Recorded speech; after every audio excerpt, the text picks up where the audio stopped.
All right. Looks like we are live. I think we're live. Yes, we are good.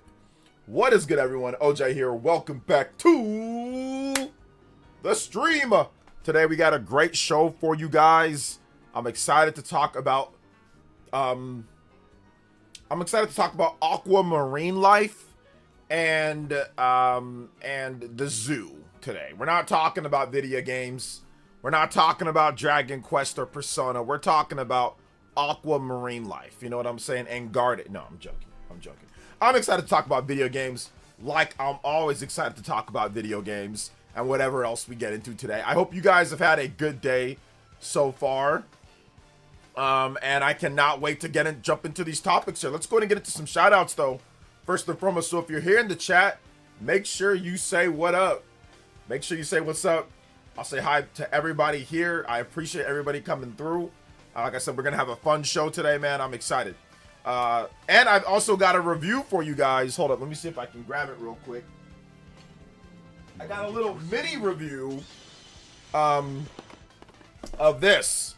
Big up the Party Man with the 98 months. Oh my God. Party Man, the long-term GOAT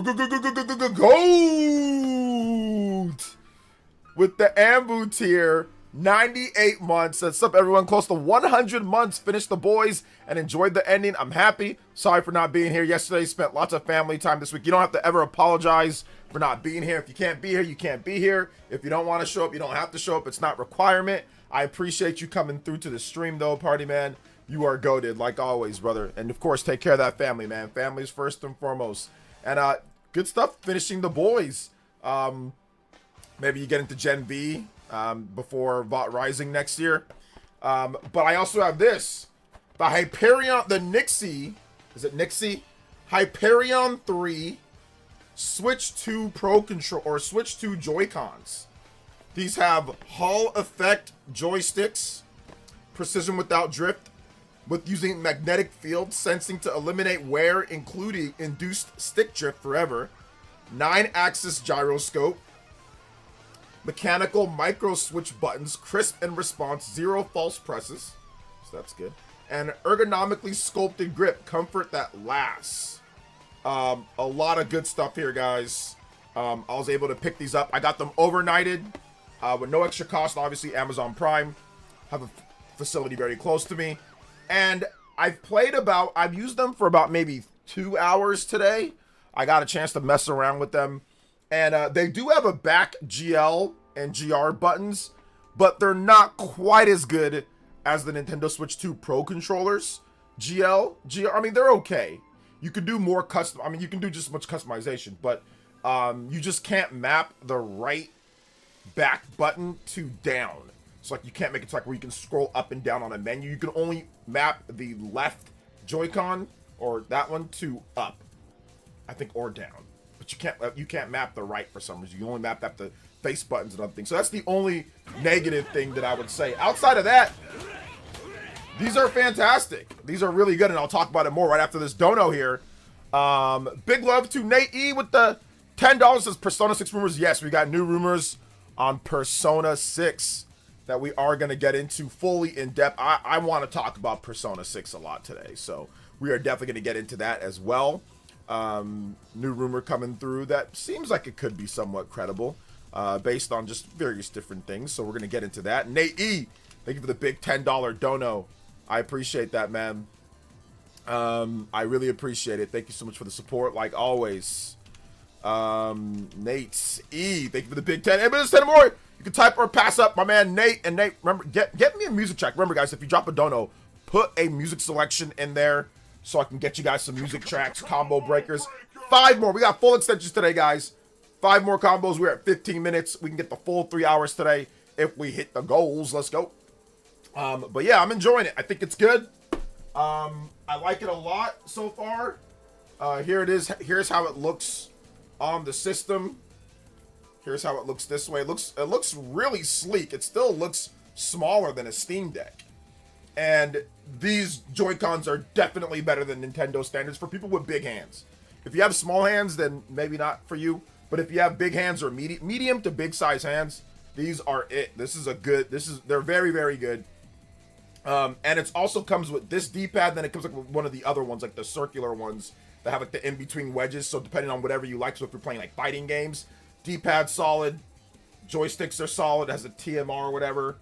You can actually even customize it. There's an app that you get that allows you to even customize and like swap all the different customization on it.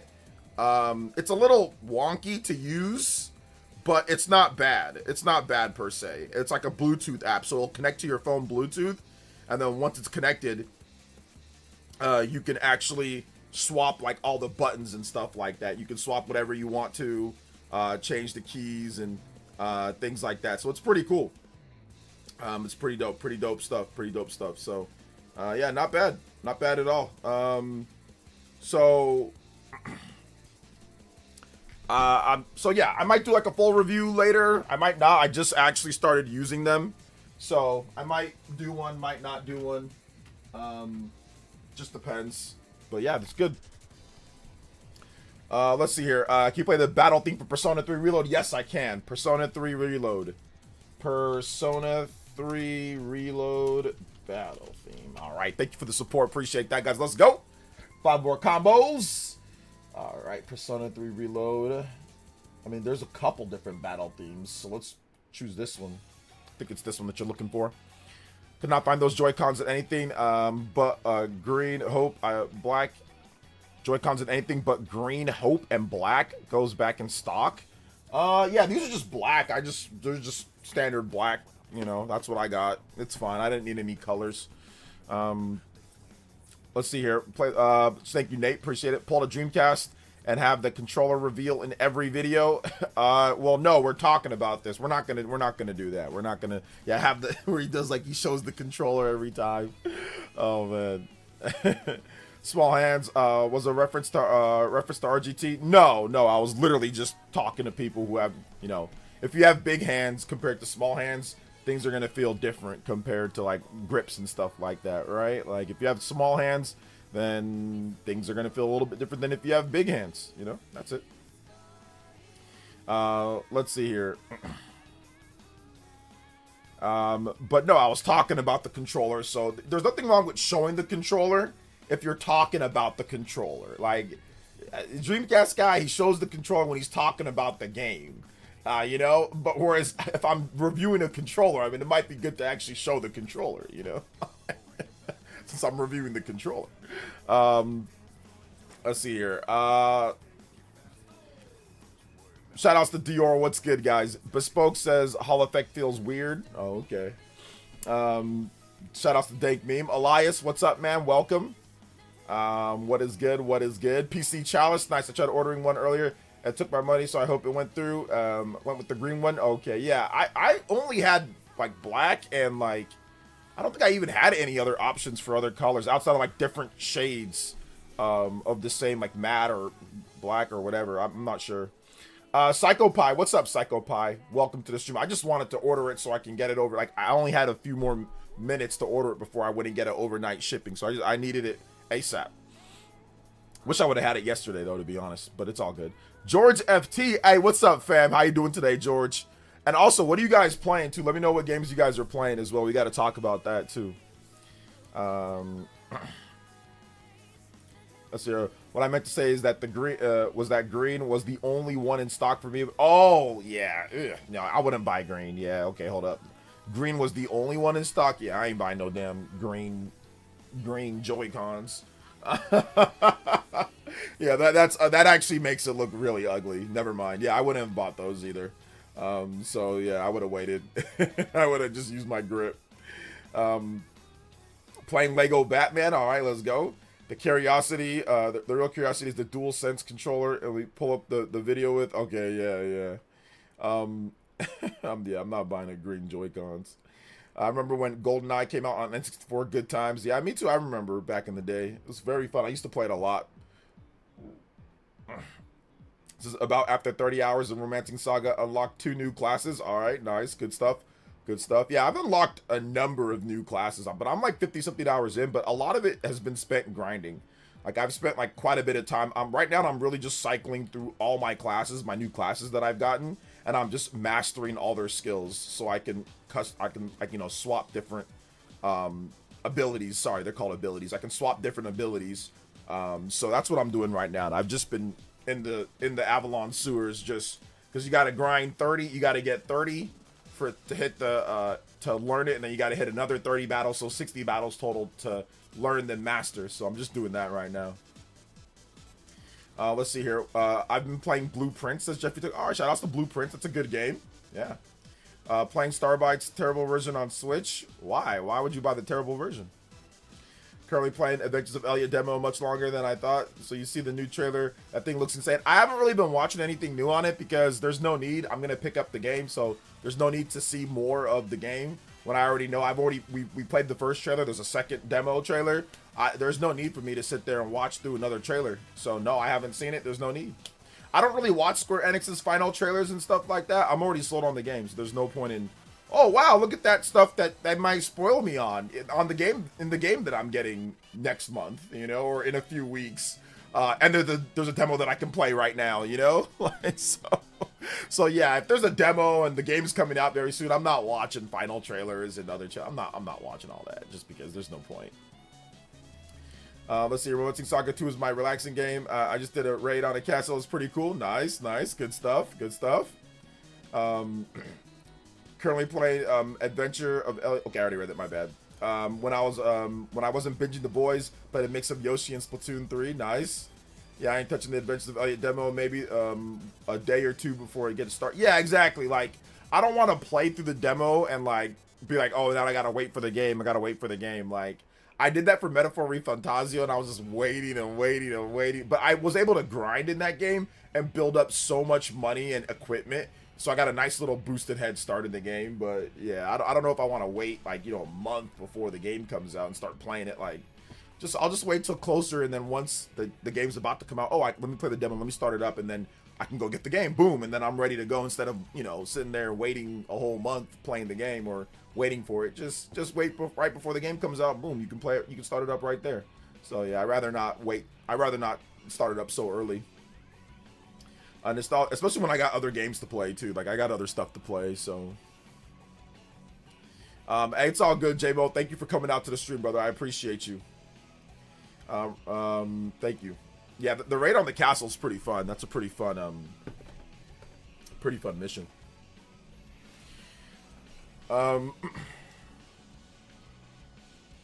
Let's see here. Nostalgia run through Link's Awakening remake. Kind of left Pocopia behind. Oh man, left the Pocopia hype behind. Oh man, Link's Awakening though is really good. Link's Awakening remake. It's a fun game. Let's see here. Hey, what's up, the game Double M? What's up, Light It Up? Shout outs. He's playing the trash version of Starbytes. John T's also playing Lego Batman. Got some Lego Batman fans in the house. Let's go. Johnny says, okay, Johnny. What's up, Johnny? Welcome to the stream, though, brother. Mario 2267. Hey, what's up, man? Sortable Shelf. What's up, man? Playing Banjo-Kazooie for the first time through PC recompilation that released a while ago. Okay, nice. Let me know how that is. Let's see here. Did you get the Steam Deck controller? Why would I waste my money and time on a Steam Deck controller? No.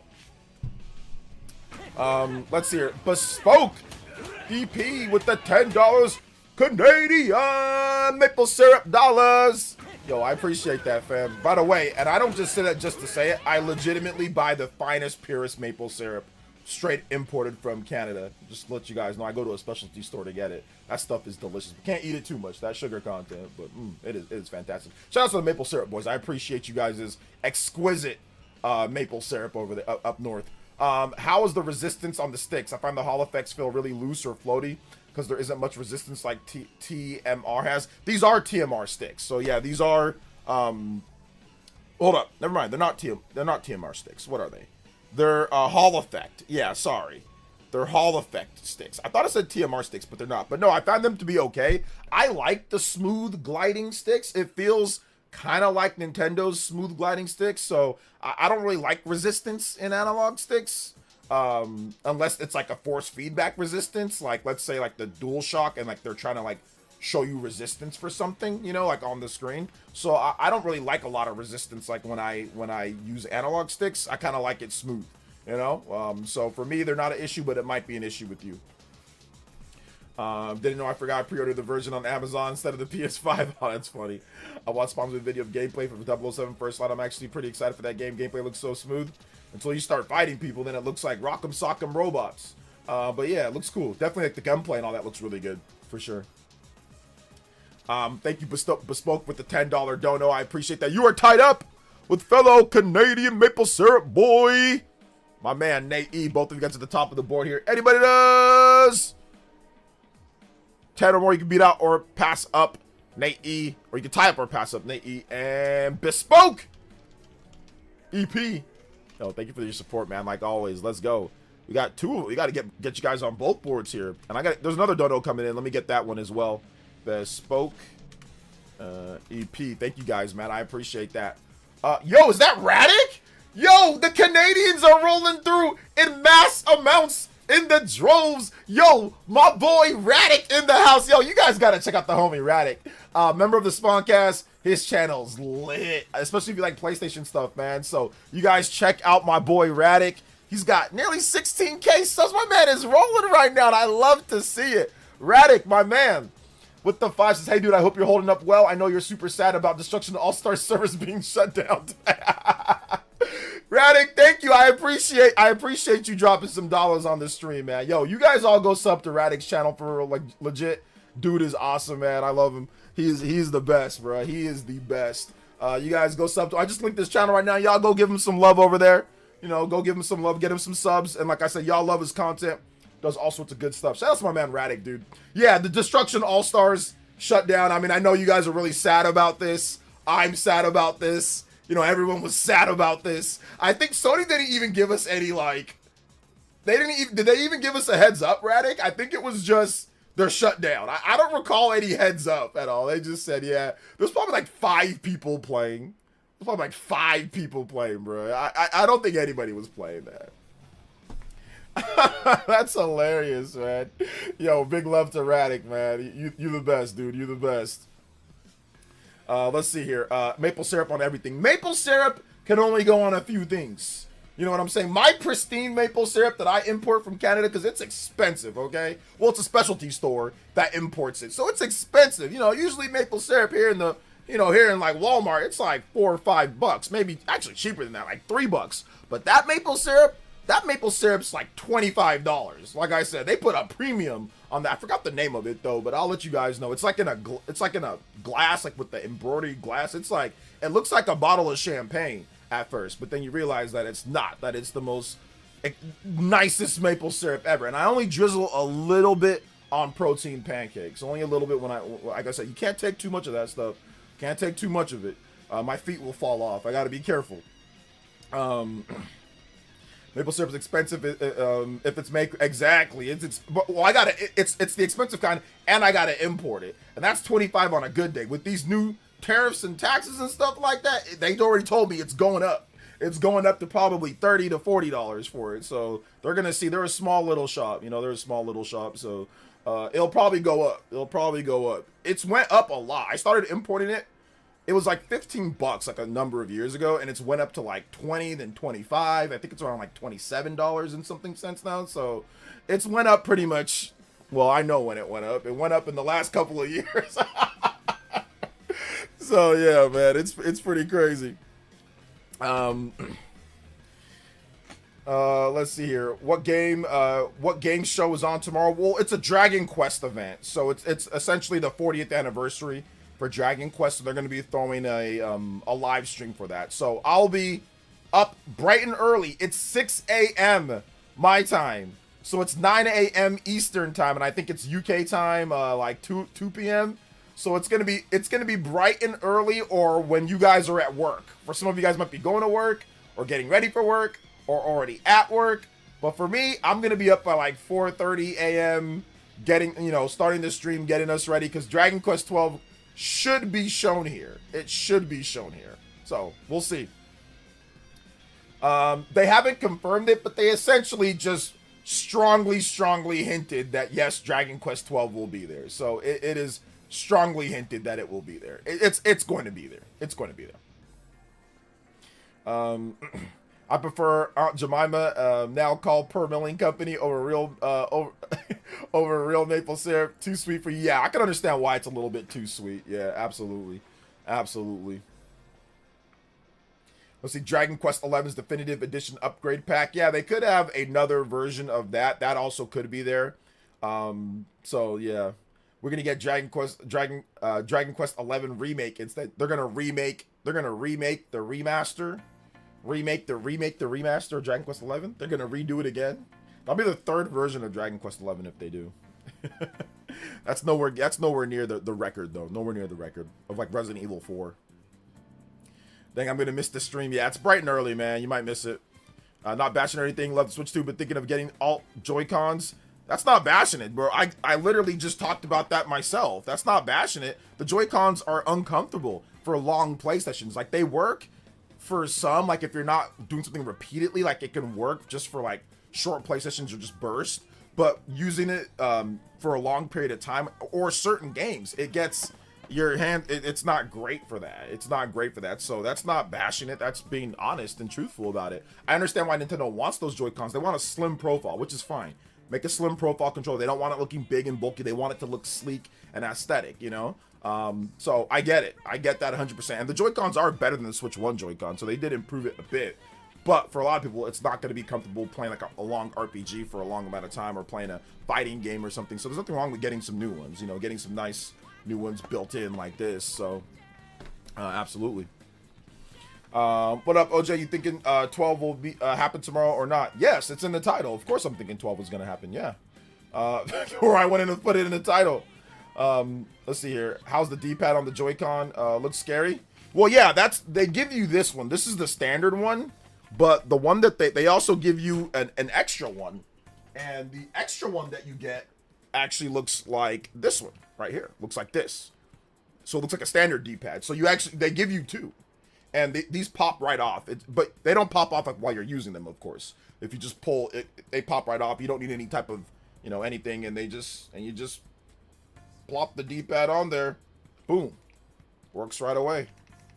And as you guys know, you guys already know what I'm playing. Well, actually, no, what am I not? I actually saved and quit, but yeah, Romancing Saga is the game that I'm playing. I bought a digital copy of the game as well. I have a physical copy, but I bought a digital copy. It loads a little bit faster. But I bought a digital copy just to show them big love, you know? So I did buy that just because like it's such a fun game. I'm having a great time. I feel bad only spending $18 on the physical copy, so I was like, all right. And they gave me a review copy for the PS5 version, so I had that. But I felt bad kind of spending only $18 on the game. I think it's well worth more than $18. So I was like, you know what? Let me just go ahead and give them a full price, clean full price cop for that. So that's what I did. Let's see here. Deported with the, let's see here. Deported here with the, actually, hold up. We got to do a couple different stuff here. We're actually at 30 because Radic dropped that 5 Canadian. Thank you so much, Radic. I appreciate you, fam. No, not 230. Not right now. We're at 30 on the board. So we've got 2 combo breaks. He says, my dumbass did not read the title. I do not understand people coming in. Like, you're not the only one. I'm not going to call you a dumbass for that, but you're not the only one who comes into streams and doesn't read the title. Like, it seems like that's happened quite a bit to people where they just hop into streams and not even read the title. So, no, it's not only you, man. Deported with the 5 says, have you tried Pragmata yet? It's a great single dad simulator. I have tried Pragmata. I played the demo. It's good. I just have a lot of games that I'm playing right now, so I didn't get around to playing it. But I will. I definitely will play the game. Now that I've got this where I can play it portable mode comfortably, because I gotta have portable mode. Like, I spend a lot of time in my son's room where he's playing around, and sometimes he wants me to count with them, sometimes he doesn't. He just wants me to be in the room with him. So I've got to have my portable ready to go, you know. And usually a JRPG is good for me because I can start and stop that whenever he wants to, you know, pull me and, hey, say, come dad, let's go do this. So I'm not a single dad. But I understand being a dad. So I got to play the dad simulator at some point, you know. I had a satisfied grip. I had a satisfied grip. It's this one right here. So this is the satisfied grip. It's called the Ronin. Satisfied Ronin Zen Grip 2. It's a good grip. So if you want to just use your standard Joy-Cons, you have no problem with that. You can roll with this Zen Grip 2. It's really comfortable. It's just as comfortable as those. maybe even a little bit more on the back padding here, and it has cartridge slots, and plus it doesn't mark up your system, so it's not bad. Plus it also gives like a little lever thing, like to hold the system, like when you're docking the system, and not obviously the other ones don't have that. So there's also that, and it has vents for the venting thing, and it doesn't cover up the top for the the buttons. So this is actually not bad as well. I just wanted to go with some actual, like, I wanted some better buttons and all of that. So that's what I wanted. So June has me hyped. Rebirth comes out on Switch 2, Xbox on June 3rd, and there's a state of play on June 4th. Sounds like a good reveal for part 3. Yeah, definitely could be a good reveal. I'm off work tomorrow. I should be able to watch Dragon Quest stream. I have Dragon Quest 7 Reimagined, Dragon Quest 1 and 2 HD Remake. I'll check out that because of the anniversary. Yes, definitely check it out. Should be fun. I'll be live reacting, so it's gonna be good. That's actually cool. I might actually consider buying one now. I like using the D-pad for 2D platformers. Yeah, the D-pad's really good. I would listen, that standard D-pad that they have on here, it's not bad either. Like, it's not bad, but obviously if you don't like it, you can use the other D-pad that it comes with. You see The Last of Us? Did the first Last of Us affect you emotionally since you're a dad? Yeah, it did. I said that I never cried during a game. I lied. I did cry. In the first scene with The Last of Us, when I played it, I think on the PS4, I got teary-eyed at the very beginning of the game. Never cried again after that, but the very beginning of the game. I just remember that now, because I remember we talked about crying during it, and I said, I don't think I've ever cried. I did. The beginning of The Last of Us, that part at the beginning. So yes, I got a little teary. That's the only time that I can remember crying, was The Last of Us Part 1. I did. You know what? I said I don't remember. I said I technically didn't. I said I don't remember. Not that I never have. I said, but I think I said I don't remember. I don't think I have, but I don't remember. But when you asked that question, Jeffrey, for some reason, the fact that you said you're a dad, that reminded me, because of the father-daughter type relationship that Joel has with Ellie. So it sparked my memory, and I did get teary-eyed at the beginning of that. Didn't cry again for the rest of the whole series, from part 1 all the way to part 2 and the DLC and all that, but that beginning part, yes. My daughter is around the same age as Ellie. Well, I think, how old was she in that? Well, she wasn't the same age at the same time, though. No, because I played that. When did I played that right before The Last of Us Part 2 came out. So I played that in 2020. I played that in summer, fallish 2020. So my daughter was 8 years old at the time. Yeah, she was 8. Deported with the 2 says, I cried during Kirby games due to my eating disorder. Listen, if you're a big back, Kirby's gonna make you want to go eat. That might be your favorite character if you're a big back. Endymon, that's Endymon's favorite character. When he's not lying and grifting on YouTube, definitely he's probably eating and playing Kirby, for sure. Shout outs. Thank you for the $2 dono, man. I appreciate that. Thank you for the 2. Let's get this combo break going, though. Let's go. Overclocks. Hey, yo. Overclock Buster. Shout outs. What is the grip with the D-pad? I love my satisfied grip for the Switch 2. It's this one right here. Hyperion, Nixie Hyperion 3. This one, this exact one right here. Nixie Hyperion 3. Say what you will, but the Last of Us 1 and 2 are very emotional games. They are very emotional. They are very emotional games. They're good. They're solid games. They're solid games. Let's see here. Hey, OJ, excited for the upgrade of Dragon Quest 11. It's already a great game and version on Switch now, but for someone who hasn't played it, it's exciting. But for someone who hasn't played it, yeah, it's exciting if you haven't played Dragon Quest 11. You know, it'll be good on Switch too if they reveal it tomorrow. So I'm hoping they do. No, Xenoblade Chronicles didn't make me tear up at all. I was definitely like, oh man, this is emotional, but it didn't make me tear up. No. Yeah, it didn't hit, because like it's too anime and fictional. It's not realistic looking enough in a scenario that I find super realistic for me to cry in that type of sense. What got to me in The Last of Us was the fact that I have a daughter, and that's the thing. But like Xenoblade, it's cool and it's emotional, but I'm definitely far more detached from that than I am. You know, Last of Us feels a bit more gritty and, you know, more realistic to a sense. So for me, I couldn't really cry in Xenoblade. I appreciate the emotional, the emotional whirlwind though. I appreciate the emotional, but it's not gonna make me cry,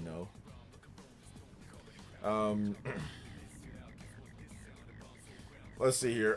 If you can only play one Xenoblade, which should it be? There's no such thing as only playing one Xenoblade. That is does not compute. You must play all Xenoblades. You must play all. Says N and M scene in Xenoblade 3 got me close to tearing up. Yeah, I mean, I don't think I ever got close. Maybe at the end, but yeah, maybe at the very end. Yeah, maybe, but nah. Close though. Well, it wasn't close for me, but I mean, it could maybe. Maybe if I was like, okay, I don't know. Let's see here. Xenoblade 1 has an early plot point that's probably the most emotional part of the series, but not trying to avoid spoilers. I mean, the game is like, Xenoblade 1 is like, what? It's 16 years old now at this point. I mean, if you ain't played the beginning of Xenoblade 1, but no, I feel you though. No spoilers. Let's see here. I cried. That one character got friend zoned. You cried when she got friend zoned? I didn't cry. I was laughing. I thought that was hilarious. What did that hit a little bit too close to home, Metal Wolf? He's like, no, this happened to me. Oh my gosh. Hey, shout outs to Mario, shout outs guys, appreciate that. Hey man, we've all been there before. We've all gotten friend zoned. It's no fun at all getting friend zoned, bruh. The friend zone. It's happened to the best of us. What time is the show tomorrow, and around what time will you be streaming? The show starts at 6 a.m. PT, 9 a.m. Eastern, and I'll start the stream like an hour or so beforehand. So Parman says, I know how it feels. Yeah, you guys can give me your most brutal friend zones. Go ahead and give me your most brutal friend zones in the chat. I definitely want to hear the friend zone stories in 200 characters or less. Give me your most brutal friend zones. Let's see. Hey OJ, I told you guys mine, so it's all good. You need a copy of Xenosaga Episode 1 for your collection. I could send you one sometime. I found the other copy. Oh, okay, yeah, we can definitely set that up, Dan. Thank you, man. I appreciate it. I was sad when Iwata passes Miyamoto was 73, bro. Miyamoto's a very healthy 73. We ain't gotta look at that. Hold up, time out. I just want to say something real quick. I'll talk about Mr. Iwata in just a bit. That's very sad what happened to him. But Miyamoto's a very healthy 73. I don't think people talk about Miyamoto, nah, he's a healthy 73. He's gonna be around for a long time. We still got decades more of Mr. Miyamoto, so ain't nothing to worry about there. Now, when it comes to Mr. Iwata, that was very unfortunate and very sad. Yes, very sad and very unfortunate when it comes to Mr. Iwata, man. But like I said, everything happens for a reason. And the years that he was on this planet, in his physical form, were some of the best years. You know what I'm saying? So you got to give it up for him. Without him, Nintendo wouldn't be where they are right now. So shout outs to Mr. Iwata. Rest in peace for sure. Prom date, yeah. Prom dates are always tough, bro. Prom dates are always tough. Hi, OJ. Currently playing Monster Hunter Stories 3 and Monster Hunter Rise via handheld boost. All right, nice, Paladin. Let's go. Let's go. My most brutal one was 3 weeks ago. Yeah, you got to give me the deets, though. I can see a part 3 showed up either at State of Play or Summer Games Fest. I'm in agreement with you that it'll be a PS5 exclusive for the first few weeks or months, or at least. Bespoke says it's gonna be. I don't know if it's gonna be a PS5 exclusive. It definitely seems like FF7 Remake Part 3 might be multi-platform based off of some of the stuff that's been out there on the game and based off of just some of the hints that Square Enix has put out. I don't know if it's going to be a exclusive for like a few weeks or months. I don't know. It might be multi-platform, day and date. It might be that. So we'll have to wait and see. We'll have to wait and see on that one. Let's see here. Currently, okay, I already read that. What's up, Deported? Welcome. General Zamora, what's good? Or at least don't be surprised if it's day and date. It still could be exclusive for a bit, but don't be surprised if it is day and date with other platforms. My friend thought I was trying to talk to her like that, and and noticed that she was trying to friend zone me. Well, I just cold turkey stopped talking to her right after. Well, you played my extra mind game. This man, Xavier X, Black Xavier X over here. This man was like, did it, you did friend zone. I'm gonna friend zone you before you friend zone me. Did it, is that the music that was playing? I'm not gonna let you friend zone me. You're gonna friend zone me. Oh, no, I'm just not gonna talk to you anymore. This man sat down in a wheelchair and said, shh, and like flew off. That was good though. I like it. This man pulled the reverse Uno. I like it. That was a good one. Yeah, I would have done the same thing in that situation. If you even think that there's some type of hint, you get the word, bro. You just cold turn. You just bounce. You just bounce right there, bro. You just bounce right there, man. Let's see here. Spider A-N got me teared up. You mean Spider-Man? A bit. Had a girl crush. I don't know what you mean, Spider. I think you mean Spider. Okay, Spider-Man. You spelled it like SpongeBob text at the end there. Got you teared up at the bit. Had a girl on a crush through the high school. We used to go to parties. And one party, she met someone. I'm sorry. What'd you think?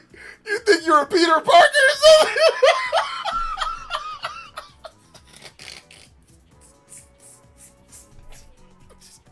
What'd you think? You think she was Mary Jane and Peter Parker?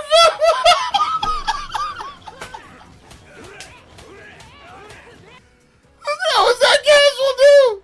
Oh man, Casual Dude was like, this man was like, slowly friendly neighborhood Casual Dude. I'm sorry, I hate to laugh at it, but you gotta laugh at something now. You know, you gotta laugh at it. You gotta laugh at it. Oh my gosh. I'm sorry. Let's see.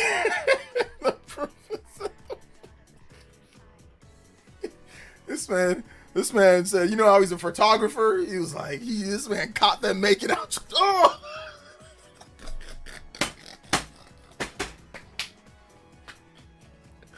This man said, she said, I'll be right back. This man went around the corner. All right, had two dropped the gun. I'm sorry, Casual Noob, but I think we can have fun with it, right? We can have fun with it. Shout out to Bestoke with another 10. Says, have you ever met a girl that you tried to date, but a year to make love, she wanted you to wait? Let me tell you a story of my situation. You got what I need, but you say he's just a friend. Oh my gosh, that's a song. That's a song. But you say she's just a friend. This man said, this one's for JJ.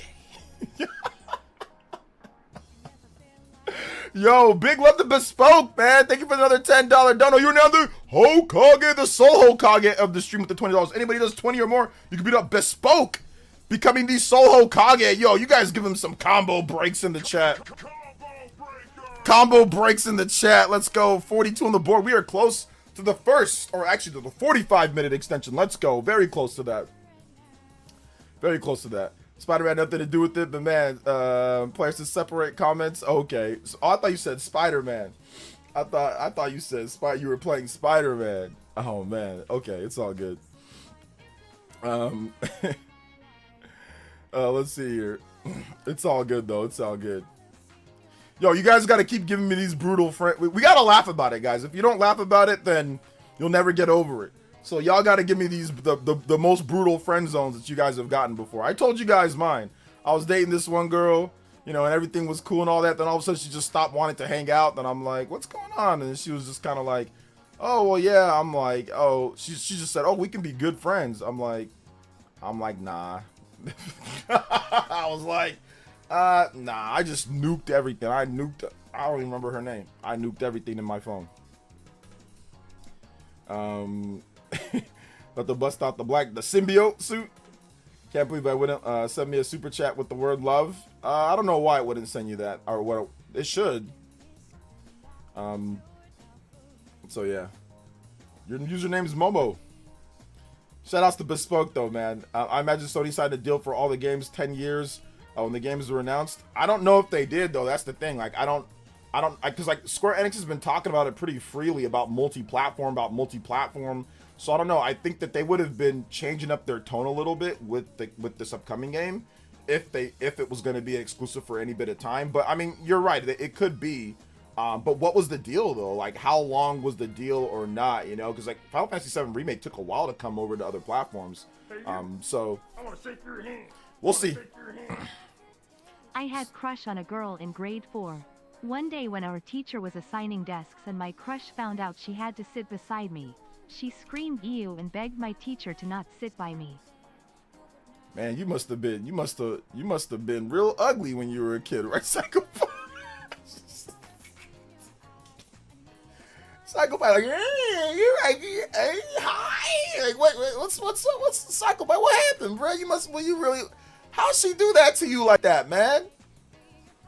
Now, Psychopath's not ugly now, but maybe he was really looking like a can opener head kid. I don't know. Why she do that to you, Psychopath? That's messed up, man. Combo breaks. We ain't gonna do that to you here. We're gonna give you one of these. We're gonna give you one of these. No, we're gonna give you one of these. Overclock Buster! Overclock. 45 minutes extended tonight. Hey, yo, I appreciate that, guys. Let's go. Thank you for the big support.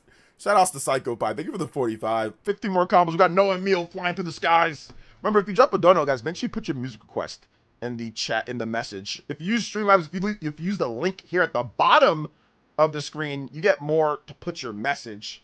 I know Super Chat you can't do it, but I think they limit it sometimes too as well. So shout outs, guys. I appreciate the support. Kid Daisy did him dirty. Kid Daisy did him real dirty.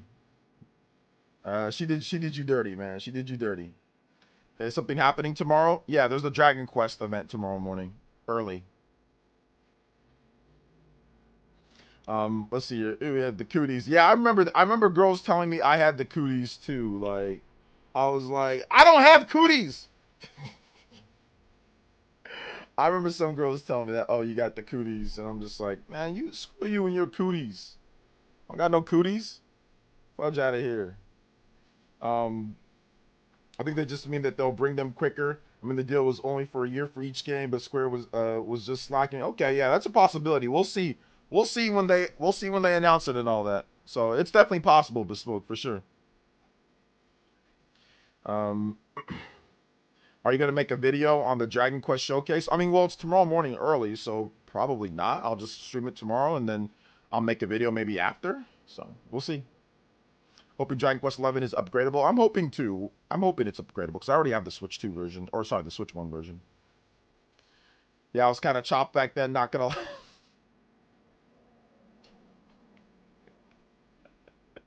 Kind of looked like that cartoon kid in Little Bill. Chopped as a kid, bro. Yeah, I mean, I'll keep it a buck too. There was times I felt like, usually like little black Nigerian kids, man, sometimes the rough years are like, you go through acne, puberty hits you real early for Nigerian kids. Like, our puberty is early. So you might get a growth spurt, you might not, but you get acne, kind of get weird, your head starts to form different shapes. So it might take a while before you kind of recover. But I was definitely a little chopped too myself when I was younger. Like 4th, 5th, 6th grade. I would even say a little bit 7th, but I think I kind of shaped it up. And then by the time that I was in high school, I started taking a little bit more. My jaw got more chiseled. I started shaping up, obviously working out a bit more. So I was okay throughout high school for the most part. But definitely, yeah, 4th grade, I had too much acne. I was kind of chopped too. A lot of acne, weird haircut, nappy little bead beads on my head, super short compared to other people. I was very athletic and all that, so I was always popular, but definitely kind of chopped. Not everybody loved dark skin, you know, so yeah, I feel you on that one, brother. I I feel you on that one, Psycho-Fi. Let's see here. Yeah, I'm missing a fun combo. Yeah. Chopped pie, bro. Dragon Quest 12 should come to all systems. I think it's going to be a multi-platform launch. Yeah, I think so. I think it's going to be a multi-platform launch. It took me a year after college to gain some traction in the field. Yeah, sometimes it's later for some people. Sometimes it's earlier. I would even say even after college, like I still had to kind of still come up a little bit more because I never had a beard. So, you know, be able to grow. Like I couldn't even actually grow a beard like this when I was in high school or college, or even like right after. It wasn't until a bit later that I could actually grow one. So like, yeah, it kind of had to grow into it as well too. You know what I'm saying? Like, it takes a while, but you know, like they always say, men age like fine wine. You know what I'm saying? Like a lot of men age like fine wine. So you might be kind of beat or kind of chopped when you're younger, but then by the time that you know you're 30, you got everything together. You know. You got, you know, you can take the proper health care, proper skin care, all that good stuff. So I'm out, OJ, getting ready for the game. All right, take it easy, CEO. Thanks for coming out to the stream, brother. Yeah, my beard came in a year after. It's always could have, but I always shaved it. Yeah, I mean, like I could grow one, but it would be like patchy. It wouldn't be as full. So important to understand. You often grow on girls. Crush is often not instant with them. Yeah. I don't even know if I can grow a beard, but it's maybe. I mean, you're only 19, so sometimes your beard don't activate, you know, when you're that young. Sometimes it takes to like when you're in your like 20s or 30s even for really to grow it. So when I was 19 years old, I don't think I could really grow one. I can just grow like one of those old school chin curtains and like scratchy, patchy, you know, beard. I couldn't really grow a full one. Oh, you're 18. Yeah, I couldn't grow a full beard at 18 either. I couldn't, so. Yo, what's up, Jazzy J? Hey, big love, brother. How you doing today? Acne in 4th grade? Yeah. Yeah. Acne starts happening. Dude, some people get acne like 2nd or 3rd grade. Acne usually starts around puberty. But like I said, Nigerian kids, we hit puberty like 100 miles an hour. Your voice changes overnight. It's weird, brother. Trust me, man. Like, really weird. Very awkward time in my life. Man, I didn't know what was happening. Nobody explained it to me. We didn't have it like where people explain it. Nobody explained to me all that stuff. So literally overnight, my voice got deep. I grew some inches. Like, other stuff was growing. My feet started getting big out of nowhere. My hands started getting big. Started feeling weird. Just like I said, puberty hit me like a truck. So you get acne. Once you hit puberty, you get acne. You start getting acne. So that's what happened. So I was getting it like in 4th, 5th grade for sure. 4th, 5th, 6th grade. All throughout that. At the end of 4th grade, going into 5th grade. Let's see here. Most people still expecting late 2027 for Persona 6, right? Yeah, probably around late 2027. Apparently, according to the new rumor, they stated that Persona is going to be, it's pretty much done, but they're just doing like some polishing, but it's pretty much feature complete. But it should be next year, but they're just holding on to it. Persona 4 Revival just got rated, so it looks like maybe they're going to have Persona 4 Revival early, and then maybe Persona 6 for the fall, but we'll see. What's up, Dane? Welcome, man. How you doing today? It's weird. I don't even remember when my voice changed. It just happened, and was that? Yeah. Sometimes you don't even notice. Sometimes it's actually more subtle for some people. Yo, Muhammad! Yo, let's go, baby! Love the stream. Support your creators when you can. Wish you all the success this year.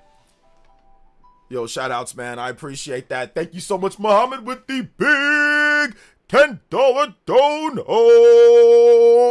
Hey, yo, I appreciate that. Thank you for using Streamlabs as well. We appreciate that over here in these parts. Thank you so much, man. Appreciate the support like always. Let's put you up here. We got a 3-way tie at the top of the ninja board with the $10. Anybody does 10 or more, you can beat them out and sweep the leg, Johnny. Sweep the leg. And thank you. I appreciate the support, man. Muhammad, I appreciate you, fam. Yeah, whenever you can support, I appreciate that, guys. You guys are goated, like I said, but you guys just being here is dope, man. I appreciate everybody that rolls through. You guys have always been legends, so I appreciate that. Let's go. Let's go. Let's get the JoJo's up on the board here, too. I think we got 4 of them so far. So thank you guys, man. 55 on the board. We are 5 combos away from the Noah and Mio flying through the skies. Let's go. Let's see here. No, it's all good. I just said, bro, you're good here, brother. Ain't nobody gonna do nothing with that, man. Ain't nobody gonna do nothing with that. You're good. You're good. Don't worry. I ain't doing nothing with it. I got nothing to do. I ain't trying to do nothing with it. So you good. Don't worry about it. Forget that it even happened. Let's see here. Atlas says we have 3+ releases next year. Hey, shout outs, man. Shout outs. And he says, I remember the first time I got acne bumps. I hated it. Yeah, it just kind of comes out of nowhere. Let's see here. Yo, what's up, V? Shout outs, Big Love V. Out of the big third parties, you guys give me your video game questions too. Let's get that popping as well. Elias says, out of the big third party games announced during the Switch 2 Direct last year, how many of them actually got released? I don't remember all the big third party games, so somebody give me a link to like Nintendo's infograph and then we can look through. Oh wait, big third party games announced during the Switch. Oh, the Switch 2 Direct last year. Yeah, give me a list, then I can go. Because like I don't think a lot of them have been released yet. Because obviously Elden Ring, 007, Borderlands, like those haven't. But I think there's been other ones. So I mean, FF7 remake, stuff like that. Appreciate the streams make my work fly by sometimes when I'm catching reruns. Hey, I appreciate that, Momo. Appreciate you, brother. I would remember all the third-party games for the Switch 2 Directs. I watched them all. Well, I want to see like a link, then I can take a look and see which ones actually came out or not. Wondering, do you think that Indiana Jones S tier or Gatekeeper? What do you mean by that? Indiana Jones? I was like, what? Like what tier list are we talking about, Dan? It's just players. French accent. Is that how you spell it? H-U? Yo, what up? Adraxis, welcome to the stream, young lady. How you doing today? Big love. I mean, if I watch them again, well, yeah, if I saw it again at Ninmar, yes, we would all know. Yes. Whatever happened to the Chrono Trigger clone Threads of Time? Nothing. It's still coming out. I think it's dropping later this year or next year. Indiana Jones Switch 2 A tier. Well, I don't know what's the tier list for though. Like, what is the actual tier list? Like, what type of tier list is it? Shout outs to VVs here in the chat. Big love, like always. Dragon Quest revealed tomorrow. I think so, Brian. I think Dragon Quest is finally getting revealed. Dragon Quest 12 is finally going to get some, maybe the first actual CG footage of the characters or gameplay. Listen, for the 40th anniversary, they better have that for the 40th anniversary. It's the 40th anniversary. You need to have that. You need to have that. Watch it be a mobile game. I doubt it'll be a mobile game. I think Dragon Quest has already been confirmed to be like a big console game too. But I'm pretty sure they'll reveal a mobile game. But they're gonna have Dragon Quest there. They will have it. It's apparently it's not gonna be. I mean, there's been different talk whether it's really long or not. So I don't know. Like, I don't know what's going on there. When it comes to that, I don't know what's happening. You know, with that.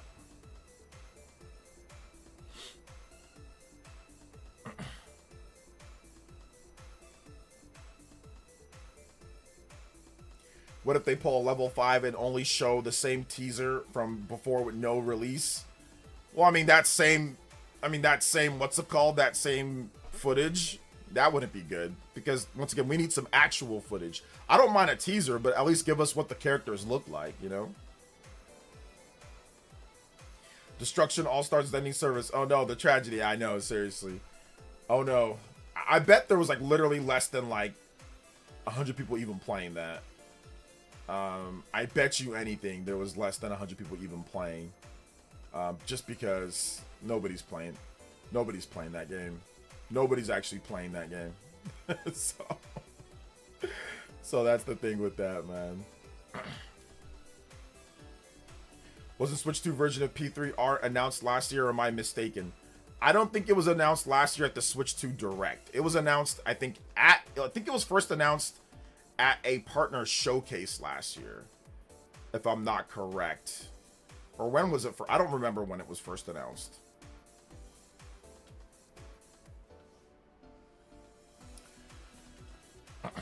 They haven't announced any consoles for Dragon Quest yet, no. They haven't announced anything yet.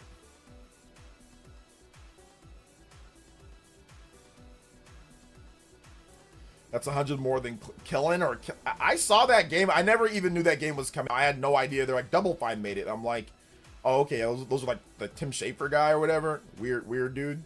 So, yeah, they just need to make Psychonauts again. Just make Psychonauts. Let's see. July Partner Showcase. Okay. It was a July Partner Showcase. Then it launched last year. So, I mean, that wasn't at the actual Nintendo Direct. So, I mean, if I can get a list of the games that were announced at the actual Nintendo Direct for Switch 2 Direct, then I can say, oh, okay, all those games have, you know, these games have came out. So, do you think we get a reveal of Dragon Quest VIII Remake? That would be nice, but I don't think it's going to be, I mean, would it be a remake or would it be a remaster? A remake would be a huge undertaking. Unless they do it like Dragon Quest VII Reimagined, which I'm not sure if they're going to do it exactly like that. But I mean, like, how big of a remake are we talking about, you know? Work has been mad stressful, been out of the loop on everything gaming. Oh, okay. It's all good, Adroxus. Just relax for today at least, you know? Yoshi the Mysterious Book is surprisingly good. Yeah, it's really good. People are having fun with it. How would you feel if Dragon Quest 12 gets revealed as an action RPG like FF7 Remake? I would not be happy with that because Dragon Quest is not an action RPG. And I think I've realized that I think I like turn-based RPGs more than action RPGs. I know I usually don't like one more than the other, but I think I can say that I probably prefer a little bit more turn-based RPGs, more so than action RPGs. I think I can say that. I mean, depending on the situation, depending on the game.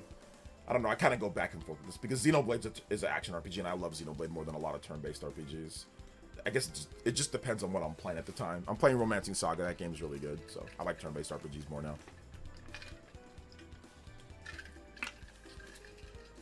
Never played Dragon Quest VIII. Do you feel a remaster would be better for that game, or you feel a remaster would be better for that game? I think you meant or a remake. I mean, it's a PS2 game. There's also a 3DS version. I think I mean, if they could remake it and make it look as good as Dragon Quest XI, that'd be awesome for like that scope of that game. But I think a remaster might be more financially viable for them for that game. But I mean, a remake would be nice. Are you ready for 007? Yeah, I'm ready for it. I don't know if I'm gonna buy it day one, but it reviewed pretty well, 87 Metacritic. So sad Persona 6 got delayed until 2027. Didn't leak out. Well, it didn't get delayed. There's been no announcement for the game, so you can't say that it got delayed. It says internally delayed, but they could have always been targeting 2027 for the game. So I don't know if there was any actual real delay or not. That's just obviously rumor, but I don't take that as, oh, internal delays and stuff. That doesn't matter. All that matters like when they actually announce the game, you know. Games get internally delayed or whatever all the time, so I don't really get upset with that. If the game's not ready, then the game's not ready. Or if they still need to work on it, then they need to work on it. Wait, Dragon Quest 11 or Dragon Quest 12 is tomorrow. I am so late. Yeah, it's tomorrow. It should be tomorrow. They have a Dragon Quest event going down at 6 a.m. So you should hear about it early in the morning or in the morning.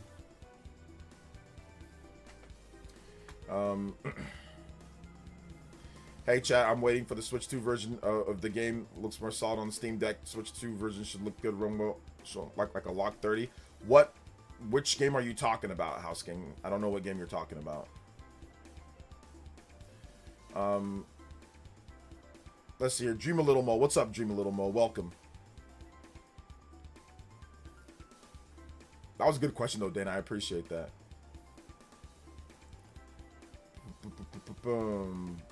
What's up, Infernal? Welcome, man. How you doing today? What is good?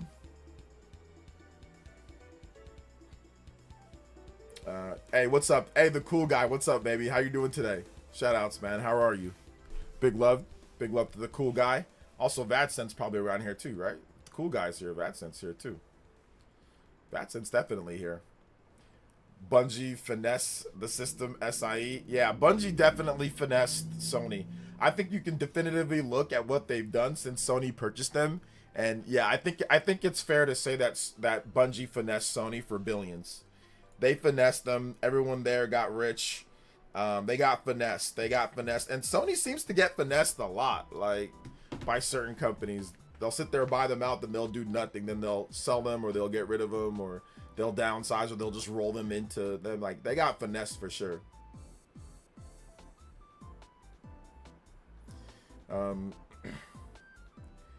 It all starts tomorrow. It all starts tomorrow morning. Tomorrow morning, 6 a.m. I'll be streaming live bright and early, guys. So I'll be ready to go. I'll have my my stream up. We'll get predictions. We'll talk about the different games that we could see. Should be a lot of fun, man. Should be a lot of fun. Yeah, we got a lot of events coming up, says Loud Boys. So that's definitely happening. We're gonna try to stream as much as I can. They sold me on that garbage PS Portal and VR2 headset. Yeah, I got a PS Portal. And you know, I got one before the Switch 2 came out. I would have never bought a PS Portal after the Switch 2 came out. Once the Switch 2 came out, I haven't used my PS Portal. I mean, outside of trying to test it for certain games, I haven't used it a single time. So, yeah, I'm done with PS Portal. I am done with that.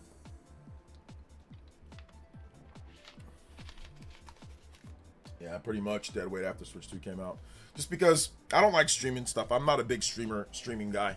Like, I like to just play my games native, so I've never been a fan of like cloud gaming or streaming through home networks, and I like to have the game native running on the system, so. I didn't buy the VR2 headset though. I wasn't that dumb. No, I'm joking. I'm joking. I'm joking about the dumb part. But I actually didn't buy the PSVR because I mean it looked not fun from the very and I knew Sony wasn't gonna support it. I knew it was gonna flop. And I knew Sony wasn't gonna support it. And I knew there'd be a lack of games, and I don't want to wear a freaking headset when I play video games, so like, you know. So there was also that. But yeah, I didn't buy that. And like the price on that was way too high. Like I said, I didn't want to hook up myself looking like Predator, like connected to like a bunch of tubes and stuff like that. No, I'm good. Let's see here. It was COVID. I was blowing money on gaming hardware. Yeah, during COVID, I was just playing regular games. I was going through my backlog. I was buying games on Amazon, but I wasn't. Yeah, not VR. I never really believed in VR. Even back when they first started VR, like in the 80s or 90s. Like, I never believed in that technology. I always thought it was trash. Like, I always thought VR was garbage. It was garbage with the Virtual Boy. It was garbage with the other virtual headsets that came out. I think Sega had one or something. It's always been trash. It was trash, like, with everything. The only time that it's not trash is, like, when Meta or Facebook wants to offer me a sponsorship for it. It's definitely not trash if I do that. But any other time, it's absolutely trash. Check out my video on Triangle Strategy for the Meta Quest or whatever. So it's not trash when I play that, but it's trash pretty much all the other times. Yes. Let's see here. VR takes a lot of effort for someone who wants to come home and relax while gaming. It really does. It like you got to be like in the mood for it, you know. Never cared for VR mess. Why would I want to look like an astronaut when playing in games? Also, I know I'm clumsy, so something is about to break. Yeah, I think the problem is that I'm just lazy. I think I'm too like. I think the problem for me is that the experiences are not worth what you're paying and what you're getting. It's the same thing that I say with like PC gaming, like heavy, like get the most intensive graphics card and all that. Everyone says, oh, just become a PC gamer, just get all that. That's where it's like, sure.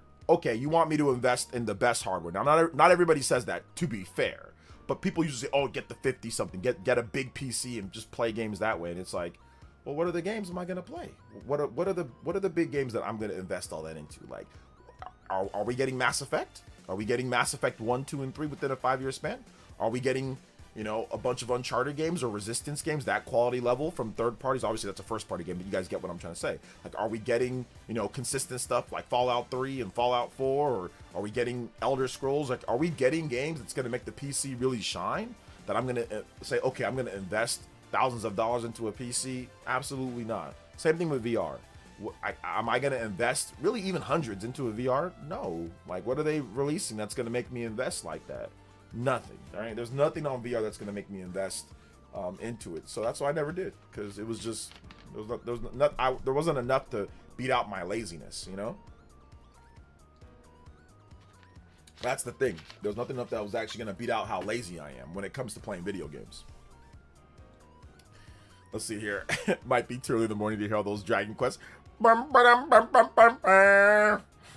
Bum, ba-dum, bum, bum, bum, bum. Bum, ba-dum, bum, bum, bum, bum. Like, yeah, it might be too early for all that, but you know, we're gonna have to deal with it. You know, we're gonna have to deal with that. I had to cut out a whole segment of me complaining about Dragon Quest music in my last video.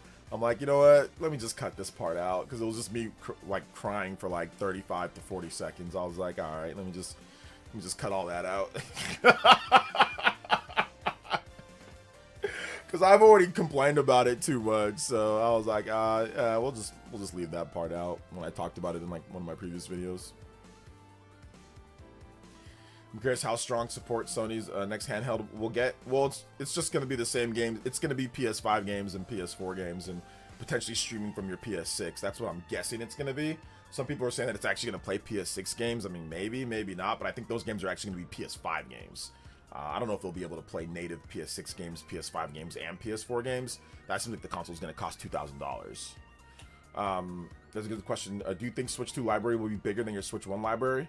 Probably, because it might last longer, and there's going to be more games. There's going to be more third-party support compared to Switch 1. Got 007 on the way. Nice, Nick. Let me know how it is. PS5 Pro, I heard that's the way to play it. So I'll definitely pick it up, and I'll play it on PS5 Pro, like, later. Not right now. Like, later, for sure.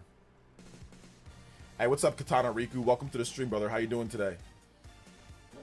What if Square drops the Kingdom Hearts collection on the Switch 2 natively? That'd be dope. Yeah, I talked about that in a video recently. That seems like it might happen, considering they removed the demos from the eShop. The cloud demos. Hey, what's up, Batson? I knew you were around here. What's good, man? What is good? Good questions, though, guys. Good questions. Computer game, 5,000 versus Nintendo Switch 2. 500. Well, yeah, it's not quite 5,000. But yeah, right now, like, there's no need for me to invest into PC, like a super strong PC. I have one already that can play pretty much everything, decently enough. Like, I got a 3080, which once again isn't the best PC out there, but it's good enough, and you know, it can run the game. So if I really want to play something, I can play it, and I can customize the the settings and all that for it to run better. But yeah, I don't see the need to really like invest crazy. Like I said, there's not enough big third-party games for me to say, oh yeah, I want to play like that at like the best quality or level or whatever, you know. So like even like GTA 5, I mean, that's going to be on PS5 Pro before PC, so I already got a PS5 Pro. There's no point. Like, PS5 Pro is good enough. Like, it's like having a big PC. So let's see. Good afternoon, OJ. Hopefully all is well with you today. Yeah, all is well. Although I will say, obviously, the difference is the marketplace. Like, PC marketplace, you have so many options. You have mods. You have so much customization and ability to do whatever you want. So there is that. Obviously, that's a huge and the best aspect about PC. But I'm just too lazy, to be honest. So you want to be... Everything comes back to how lazy I am. When I was younger, I was totally doing all that. Like in 2015, when I got like one of my first big PCs, like I had a gaming laptop like in 20. Like I played, Dishonored on a gaming laptop, and it ran pretty good on there. Better than it ran on like Xbox 360 and PS3 back in like 2012 or whatever. So I've been playing PC for a while. Like I've always had something. Like I didn't mind doing all that type of stuff back then, but I'm just like way too lazy now to do any of that, like to even worry about it. Let's see here. Said Bungie's acquisition is a S tier or gatekeeper level of finesse. That's the S tier finesse. They got $4 billion, $3 to $4 billion, S tier level. Yo, man. Are you excited for Puyo Puyo coming to Sonic Racing Crossroads tomorrow? I didn't even know that was a thing.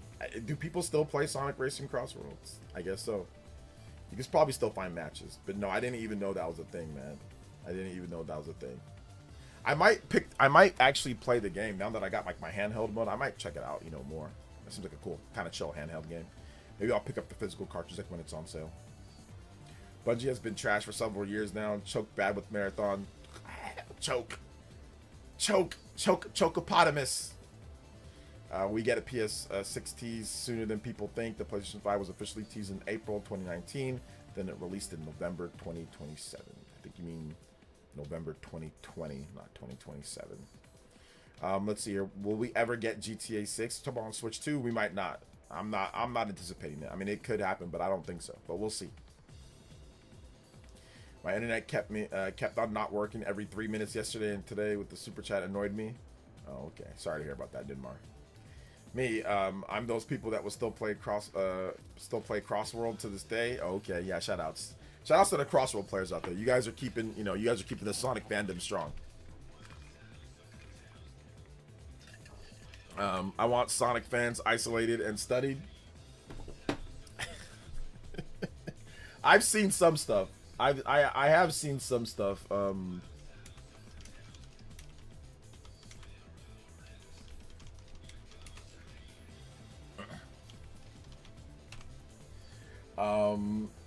So there's been quite a number of videos asking why Sonic fans are a certain thing, so you might want to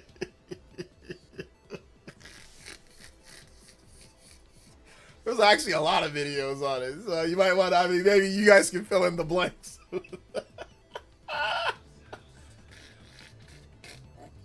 There's like a lot of videos, by the way. Like, I think it's fairly easy to see, but I'll let y'all figure that out. No shots to the Sonic fan base. No shots to the Sonic fan base.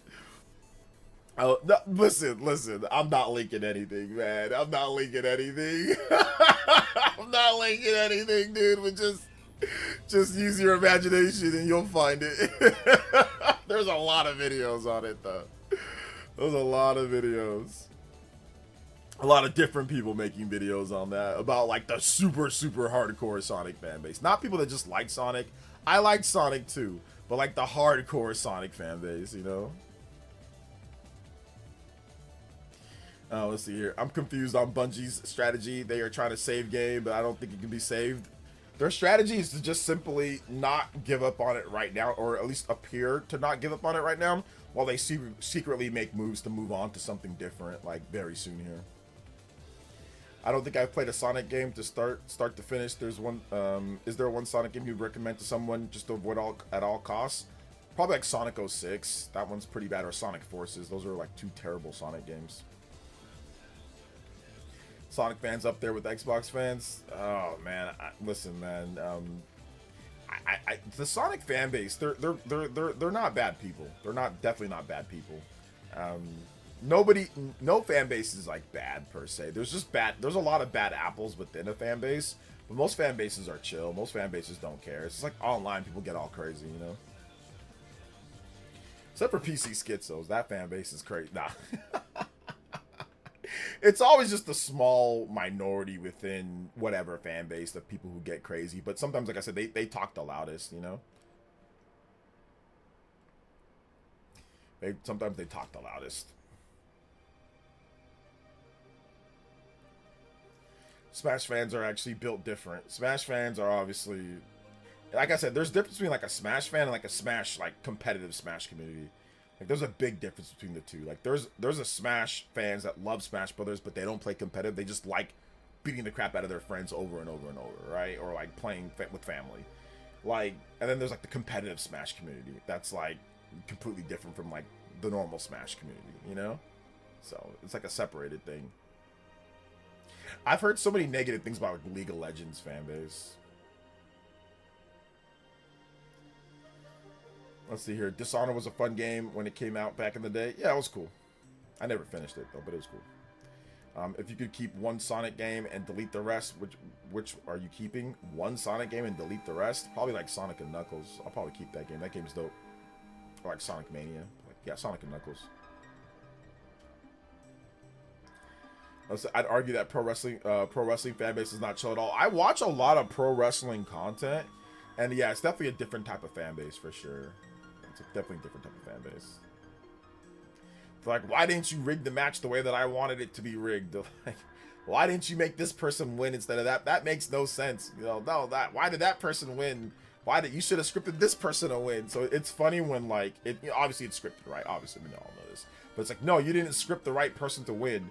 The one time that I would say that, I wouldn't say I got mad, but like I didn't understand like the booking was after I think Kofi won the championship, and then the next night on Raw he got like squashed by Brock Lesnar. Like, what was the point of that? They built it up, the whole thing, to Kofi winning the championship, his first one ever, and then like the next day he gets absolutely squashed. Like, I think that was the only. I'm like, and like I remember saying, this is why I don't watch. This is why I don't watch. You take all that time to build up this whole good storyline, and then 5 seconds later he gets squashed by Brock Lesnar as the champion. Like, that doesn't make any sense. So if there was any chance of me watching wrestling, it died with that moment right there. So, but I do watch wrestling content, not on new wrestling. I watch it on like old wrestling. Like, I watch old like WCW documentaries and like top 5 wrestlers that did this, like the WrestleMania. Like I watch stuff like that, but I don't watch new wrestling because I used to be a big fan of like professional wrestling. I watched like a documentary like on the Steiner brothers the other day. That was cool. Big Papa Pump, Rick and Scott Steiner. Let's see, WWE treats black talent like crap. See what happened to Booker T. Yeah, they do sometimes, but it is what it is, you know. League, Warcraft, Pokemon, Souls, Smash, Sonic, these are the most garbage fan base there is. Yeah, there's a lot of trash there when it comes to some of the fan base. Not everybody, but just some. I will say I enjoyed Sonic Mania because it reminded me of the good old classic Sonic games, and you play as other characters as well. Yep. Because Vince likes only big muscly black men. LOL. If you ain't Bobby Lashley, you weren't getting ish with Vince. Yeah, that's what I've heard a lot from like the stuff, is that Vince, he likes his like comic book superhero type of looking characters for like champions. But I just don't think I mean, that's fine if you wanted to give Lesnar the title, that's fine. But I don't think it should have happened like right away. Maybe you give somebody else some, or maybe you give, you know, maybe some disqualification matches with Brock Lesnar. Then maybe he gets it in like, you know, maybe a month or something like that. But like squashing him the very next day, like that doesn't do anything. Like that doesn't help your brand. That doesn't it just makes everything look like a joke. So like I said, any chances of me watching wrestling died with that. Like modern wrestling died with that. I was like, okay, this is stupid. But I do see like wrestling on like Twitter. People post it on Twitter all the time, like the matches. So I do like check out that. But I mean, like I said, I'm not involved. I don't know all this stuff, you know.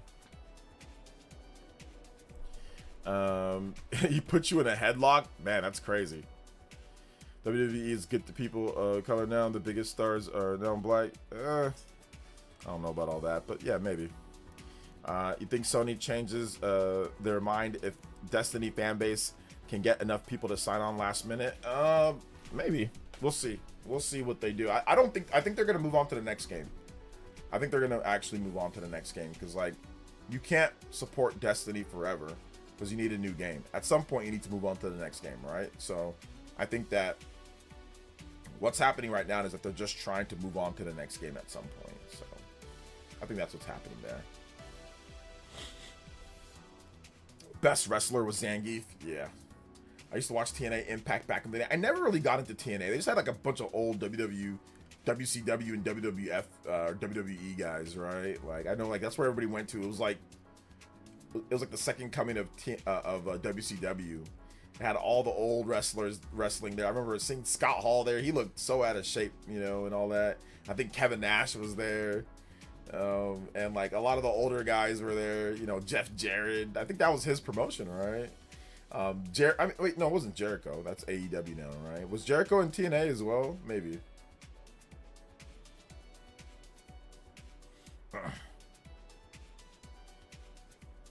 That's not an excuse. Kofi botched the spot. It isn't. He just won the title. Like I said, it's not about Lesnar winning it. It's about they squashed him.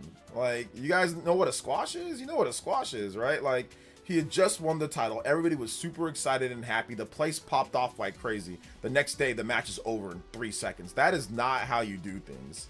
That's a squash. I mean, that's fine if you botch a spot, whatever the case is, okay. But that doesn't mean you should lose the title the next day in a 5-second match. There's no there's no justification for that at all.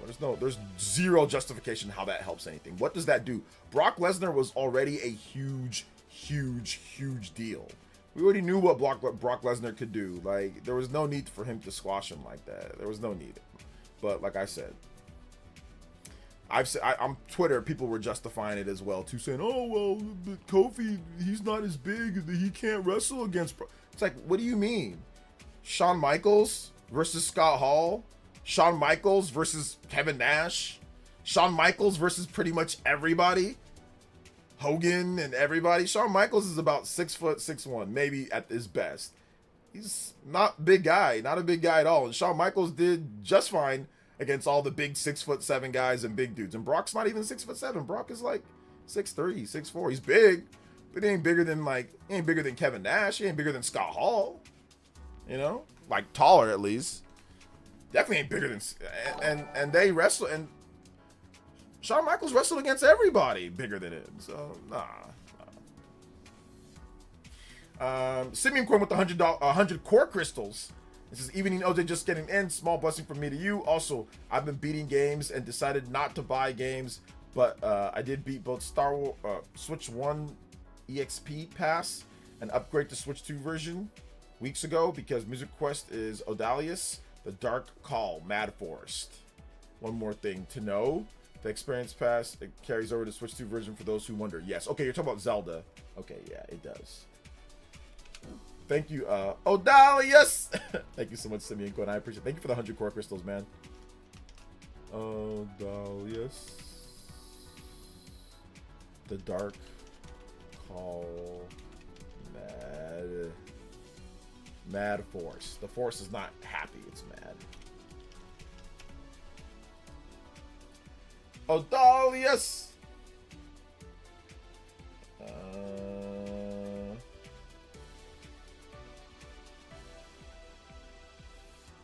think this is it, maybe.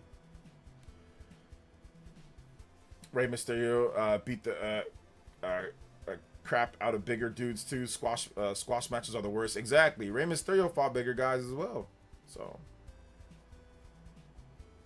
all right, take it easy, Nate. Thanks for coming out to the stream, man. Obafemi, Chick Williams, Javon Evans, Jade Cargo, Jacob Fatu. These are the biggest WD stars right now, and they're all black. Yeah, I understand that, but how many of them are champions though? Like, who's the champion?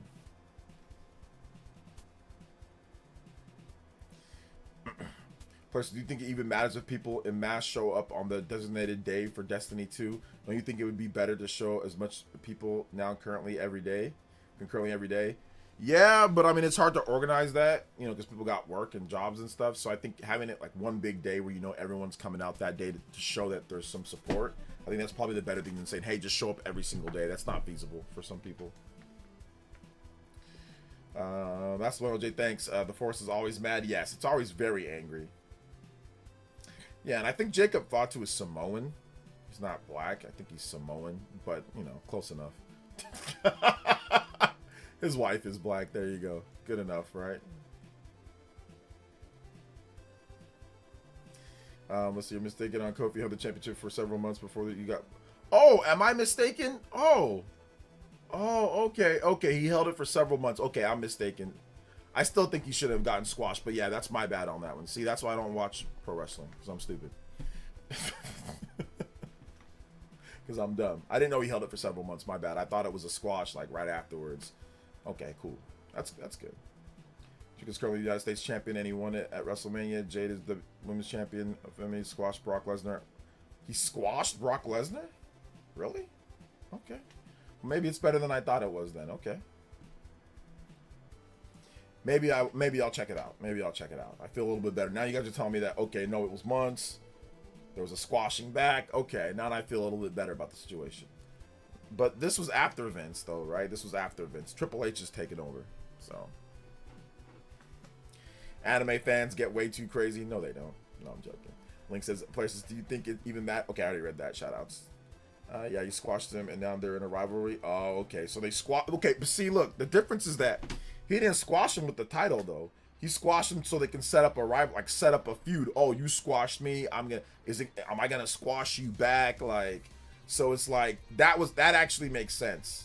I don't know if a squash makes sense after you've held the title for months. If you've held the title for multiple months and you've been defending the title for multiple months and then you just get squashed out of nowhere, like what does that set up? Like Brock Lesnar did not need that squash. Like I could understand like, okay, squashing, now there's a rivalry because, oh, you squashed me, how dare you? You know, let's do this. But like several months of owning the title or however many months and then squashing you, I don't think that's a good idea.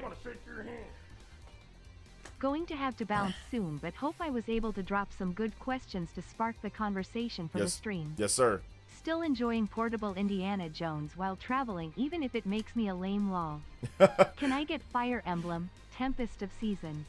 You're not a lame for playing Indiana Jones. I'm just joking around with that. Shout outs to Dayman. Thank you for the big $3, dude. I appreciate that.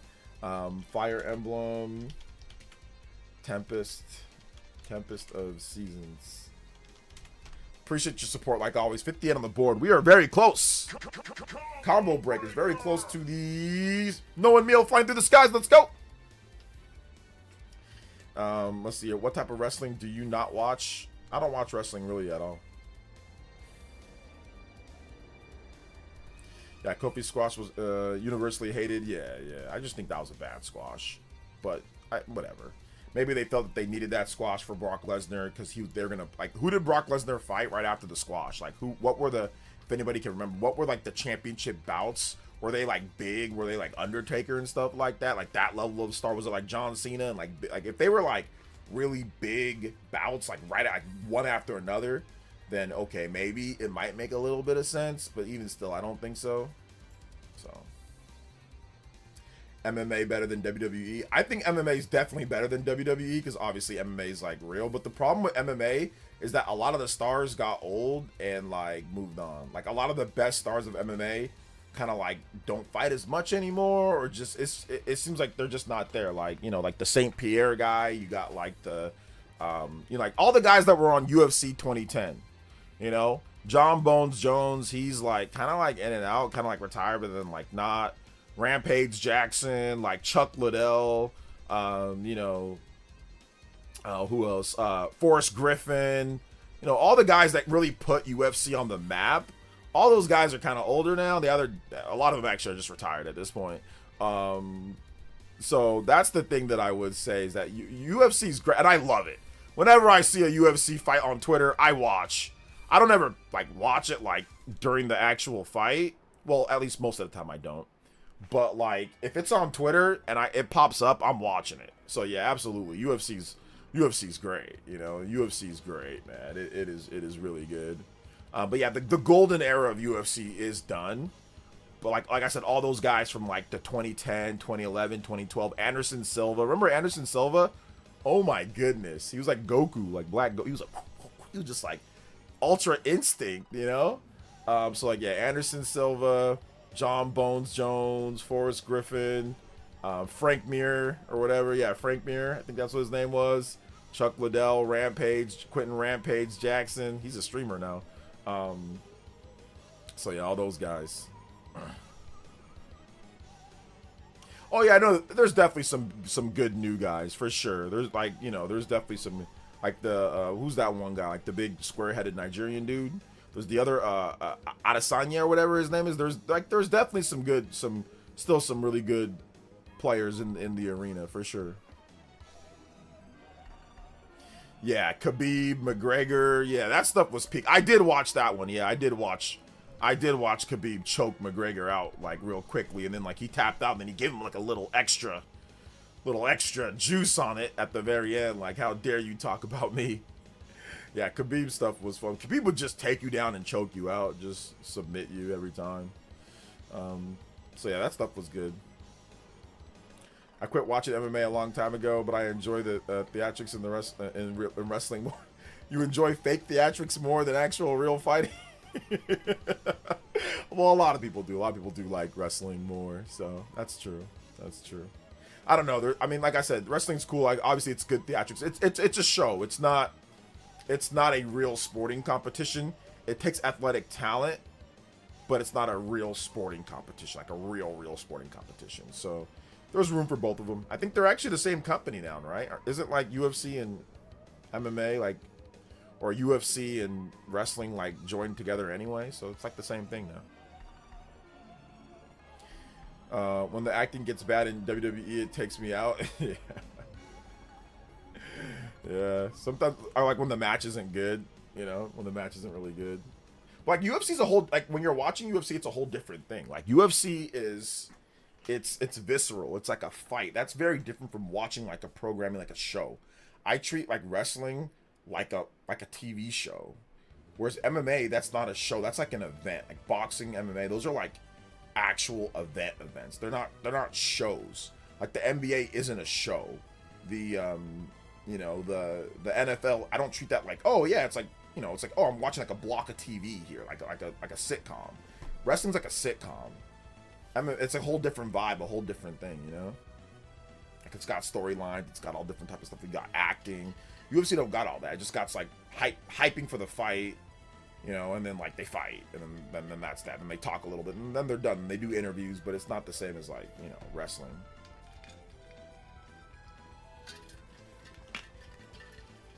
NBA might be rigged. Yeah, it's definitely rigged. Tico owns both of them, and they're rooting WWE. Not gonna lie, worst decision was to sell them. They would have rather have the Saudis take over than TKO. People need to stop watching WWE and watch other wrestling promotions. Yeah, maybe. Maybe. Did I ever play the Tempest of Seasons? I don't know if I did. I don't think I did.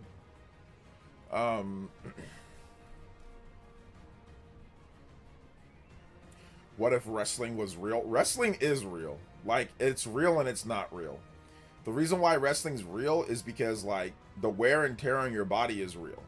Like, when you get slammed, it's not supposed to, like, be like a real power bomb, but, like, you still get slammed. When you jump off the top turnbuckle, it still hits your knees. That's why wrestlers get hurt all the time.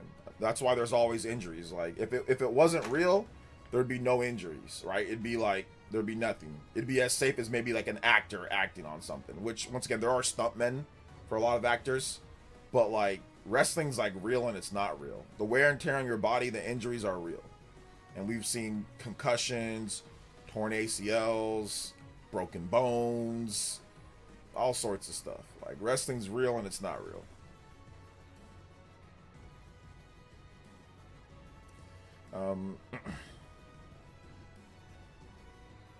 It's real but scripted. Yeah, it's scripted. It's like not real. It's like when they punch it, obviously it's not a real like punch, but like it's physical. It's like the physicality of wrestling is still somewhat real. You know what I'm saying? Like, it's still out there. Like, you still gotta take, like, let's say you take a frog splash, you're taking that.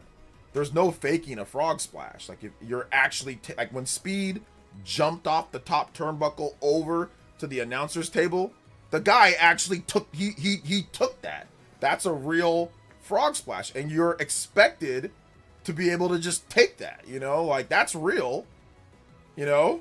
Because there's no way that he can pull up. Like, you just got to take it, right? So there are definitely stuff that's actually real. So, like, if you're taking a frog splash, that's real. Sometimes, like, if you take, like, an elbow drop, not like a real elbow drop, but you're kind of, like, taking the elbow right to the chest, you know? Sometimes you're, like, the clothesline from hell, you're taking that. Like, you just have to, like, move your momentum so it's not as bad. But, like, when Bradshaw hits you with that clothesline, that's a real clothesline. You just gotta, hopefully, you know, angle yourself to where it's not as bad. But that was, like, a real clothesline, you know?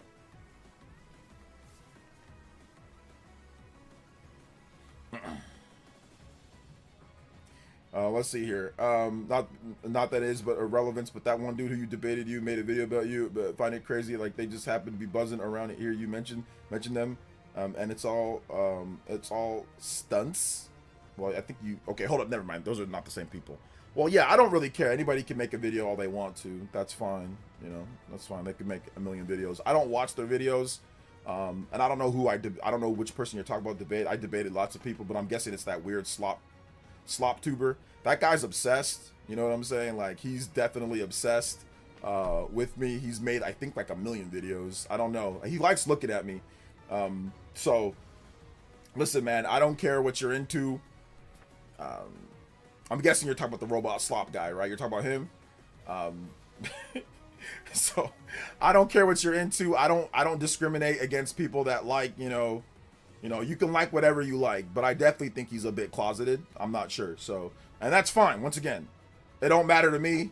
Like whatever you like, do whatever you like, but I don't know how somebody sits there and spends so much time looking at men all day, editing videos and watching them and looking at men, and like I said, it is what it is. Be into whatever you're into. It don't matter to me, it don't matter to me, but it's just weird, it's just weird. But it's all good. Yeah, Robot Slop guy just buzzing around, man, as well. Yeah, if it's Robot Slop, that dude's made a million videos. I mean, but to be fair, like I've talked my ish here too, but like he's got to watch me. He's got to sit there and watch me.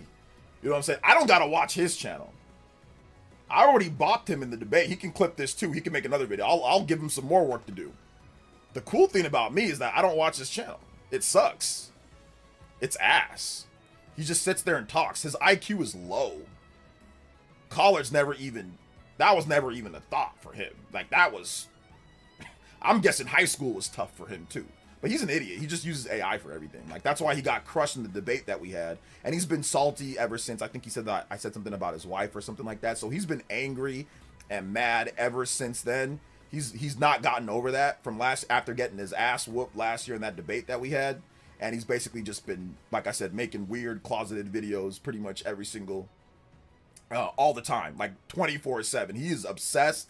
He is weird.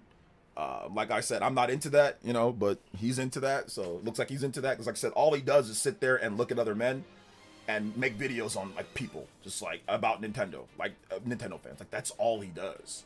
Like that's like he's obsessed. He's weird. He's really stupid. He uses AI. He covers up his face. He's ugly as hell. He don't ever want to show his face because he's embarrassed about what he does, and he doesn't want anybody to know who he is. So he's embarrassed. So yeah, it's like I said, it's weird. And he's been doing that for like a year plus, like going on years now. So I mean, like this guy, like I said, this guy's weird, man. But like I said, I don't watch his videos. He can make a million videos all day. I don't watch. He has to watch me. So that's the funny thing, is that he has to watch me for his crap content. He has to watch my clips. He has to watch it. He has to sit there and respond to everything. I don't respond to nothing he says because I don't watch none of his videos. And he's been making videos like crazy. People say, OJ, this guy making. I'm like, I don't watch. I don't care. I'm the big dog. He's the little guy. So he's got to talk about me, not the other way around. But I will talk a little bit of smack here because, like I said, he's crazy. I went on Flipping the Switch's channel and I said, hey, man, I tried to clear the air with him on Flipping the Switch's channel. That wasn't enough. He was still salty as hell. I said, hey, man, I wasn't trying to talk about your wife or nothing. He still was upset with that. So, hey, man, it's all good. He can make videos I have one guy. There's one black dude, really ugly black dude. Looks like a milk dud. He's been making videos in his mom's basement about me for like a decade. Like no cap, like almost a decade, like from like 2018. Like since Smash Brothers came out. So it's like some of these guys are never going to let it go. They're going to sit there. They're going to look at me.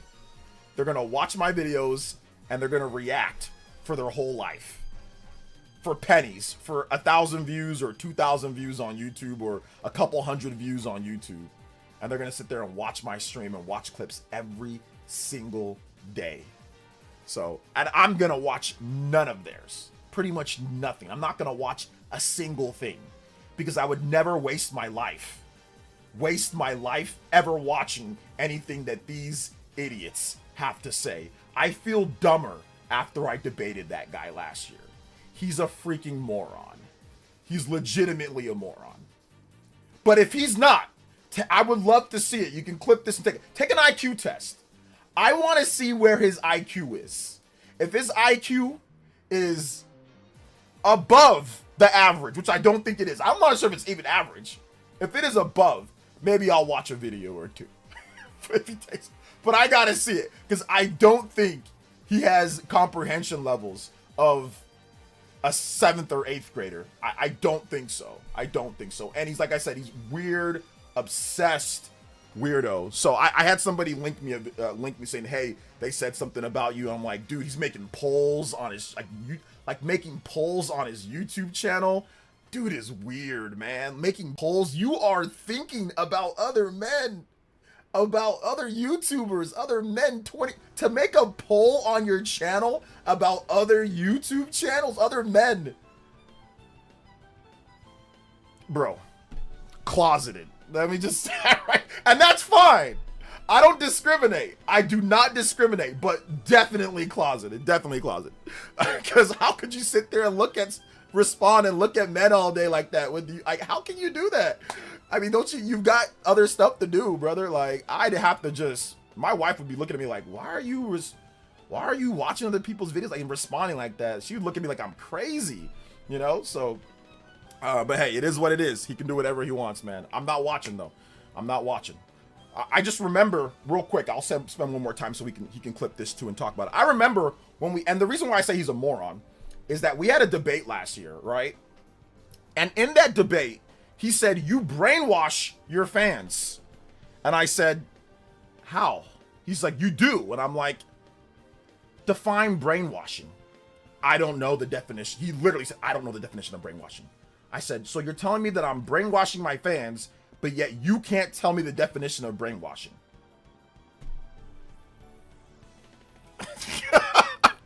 And that's when I realized that I'm literally debating against a freaking idiot. Like a grade A moron, you know? So there's no point in responding. Like when it comes to like making a video, like I'll talk my smack here, but I'm not going to sit here and watch and respond and go back and forth with that. That's like going back and forth with like a toddler, like a little kid. Like there's no point, you know? Just let him mold and let him make a million videos for like $5 or whatever he makes off his videos on YouTube. He doesn't make much, but whatever pennies he's making, you know, let him make it, let him have his fun. Yeah, it makes me happy that I can sit here and I can talk like this and I know he's going to respond and I know he's going to watch and I know his fans are going to get so crazy and send him. Well, I don't have to watch anything. I don't have to respond. You know why? Because I don't need him or other people that I don't like for content. I don't. We can talk about video games all day. I can talk about whatever I want. You guys support all the time here. I don't need to talk about other people to make money on YouTube. I can just talk about video games all the time. It's only in my live streams where I even talk about other people. When it comes to my videos, I don't really talk about, I just talk about the video games. I just talk about the content, you know? So that's cool. I've been around for a long time too. So it's like, I've been around for a long time. I'm going to be here well after he's done, because I don't know how much longer, I mean, somebody can keep this up. You're going to do this into your 40s, into your 50s? Like, come on now. Like, oh my gosh. Let's see. I looked at his other vids and his views are trash. Yeah, his views are trash. He's garbage. Ain't nobody watching that crap, you know. It's trash. Shout out to Bespoke. It says, thank you for the 10. It says, hypothetically, what would you do if Sony made a deal with Nintendo to bring Ocarina of Time remake to PS5 in exchange for helping with Zelda movie and it's announced the state of play Bespoke out? Yeah, that would never happen. But I mean, of course, I'd buy it on PS5 as well. I mean, I'd buy it on both if it did. But if that's what Nintendo wanted to do, that's what they wanted to do. That's their business, you know. That's not mine. I don't work for Nintendo, so. Thank you for the big 10, though. I appreciate that, man. Thank you for the big 10. Big love, Bespoke. Bespoke out. Thank you, Bespoke, for your support, man. I appreciate you, fam, like always. I appreciate you. 30 on the board. Yo, we are out here. And, of course, we got the combo breaks and then Noah and Mio. Let's go. Right, let me get this Noah and Mio here. Here we go. Did you just say the new Dragon Quest reveal tomorrow? Yes, it should. It should be. There's an event tomorrow. There's the 40th anniversary event, so it should be happening tomorrow morning around 6 a.m. PT, 9 a.m. Eastern time is when the live stream starts. Be here. I'm going to be live streaming it. He is a moron. Yes, he is a moron. Once again, but like I said, keep on reacting. Keep on watching my clips. Keep on, you know, lying to yourself about how you feel. It's okay, man. One of these days, maybe you'll gather the courage. Maybe you'll gather the courage to tell someone special how you feel. Like I said, I ain't hating. I've had friends back in the day, you know, that were like, hey, you know, it's all good. You know what I'm saying? I ain't hating, but maybe he'll have the courage to tell him how he feels. Let's see here. Next week gonna be crazy. Yeah, next week's gonna be crazy. It's gonna be fun, man. It's gonna be fun. Let's see here. Let's see. A report also came out saying Halo Remake has lots of outsourcing. I mean, a lot of big AAA games have lots of outsourcing, so that's not really surprising to me. Not really too surprising to me at all. What time are you going to stream the Dragon Quest stream? Well, I'm going to be up like about an hour beforehand. So maybe I'll start like around 4:30 a.m. or 7:30 a.m. PT. We'll see. Or sorry, ET. Let's see here. That's like 65 cents USD. Wait, what are you talking about, Bespoke? Thank you for another big 10, though. No, you gave me 10. That's not 65 cents USD. No, it's not. $10 Canadian? That's like, I think like $6 or something. $6 or $7.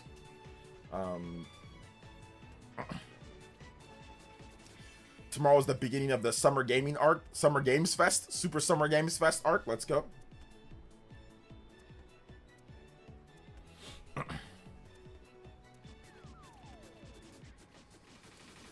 Pretty much. Look. Yeah, Canadian. CAD to USD. CAD to USD. Yeah, like $7.24. So yeah, I knew it was about like $7. 6, 7. I knew it was coming from a Zoomer too. I knew it was coming from a Zoomer. Yo, King Cagney! Hey, my boy! King Cagney in the house. Hey, what up, man? Hey, what's up, Bobby? Yo, the Grittis in the chat too. What's up, man? What is good? What is good? Our dollar sucks right now. Psh, the US dollar ain't great right now either. Dude, Xenoblade. Oh yeah, I saw your message finally, man. I saw your message, dude. I'm sorry I didn't respond quick enough, but I saw your message. Yeah, Xenoblade's dope, dude. It's so much fun. It's so much fun. There's also more people backing Tifa announcement for Street Fighter 6 at Summer Games Fest. Yeah, that seems like it's gonna happen. Yo, King Cagney, thank you for the 37 months, man. You're awesome, dude. You are awesome. The Summer Gaming arc. What games are you guys expecting to be announced like during this like summer event? So Nintendo Direct, Xbox event, State of Play, Summer Games Fest. What do you guys think could happen? Let me know.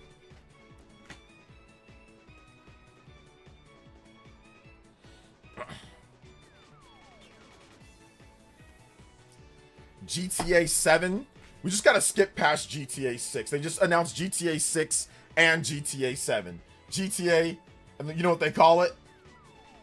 They call it GTA 6-7. Oh my gosh. That game would sell a bazillion copies for like ages 16 and down. Just the GTA 6-7. Yo, King Cagney with the Udabudos! Blast! Been Let's a go. minute. Shout out to the Elite Ninja Village. Yes, sir. Shout outs to the Elite Ninja Village. Thank you so much for the support, brother. I appreciate that. Let's go. Thank you for the support, man. Let's go. Big King Cagney with the big $20. That does make you the Stream Ninja. Yo, the clean sweep of Momo, Nate, and Bespoke. Bespoke still got the top, though, with the $30. Anybody that's 30 more, you can beat him out on the Hokage. But on the Ninja board, King Cagney. Cagney. With the big 20, man. Thank you so much, dude. I appreciate that. Let's go. 6 JoJo's. Actually, 7 JoJo's. 7 JoJo's. We are at 88. Oh, my gosh. We are going 12 combos away from the platinum streak, getting us to 159. Let's go. Only 12 combos away. Let's get it. Switch 2, the Switch 2 theme. Yes, this is the Switch 2 theme. Homelander blowing me. Oh. wait, hold up. Kenna, Scars of Cosmora, and Wolverine.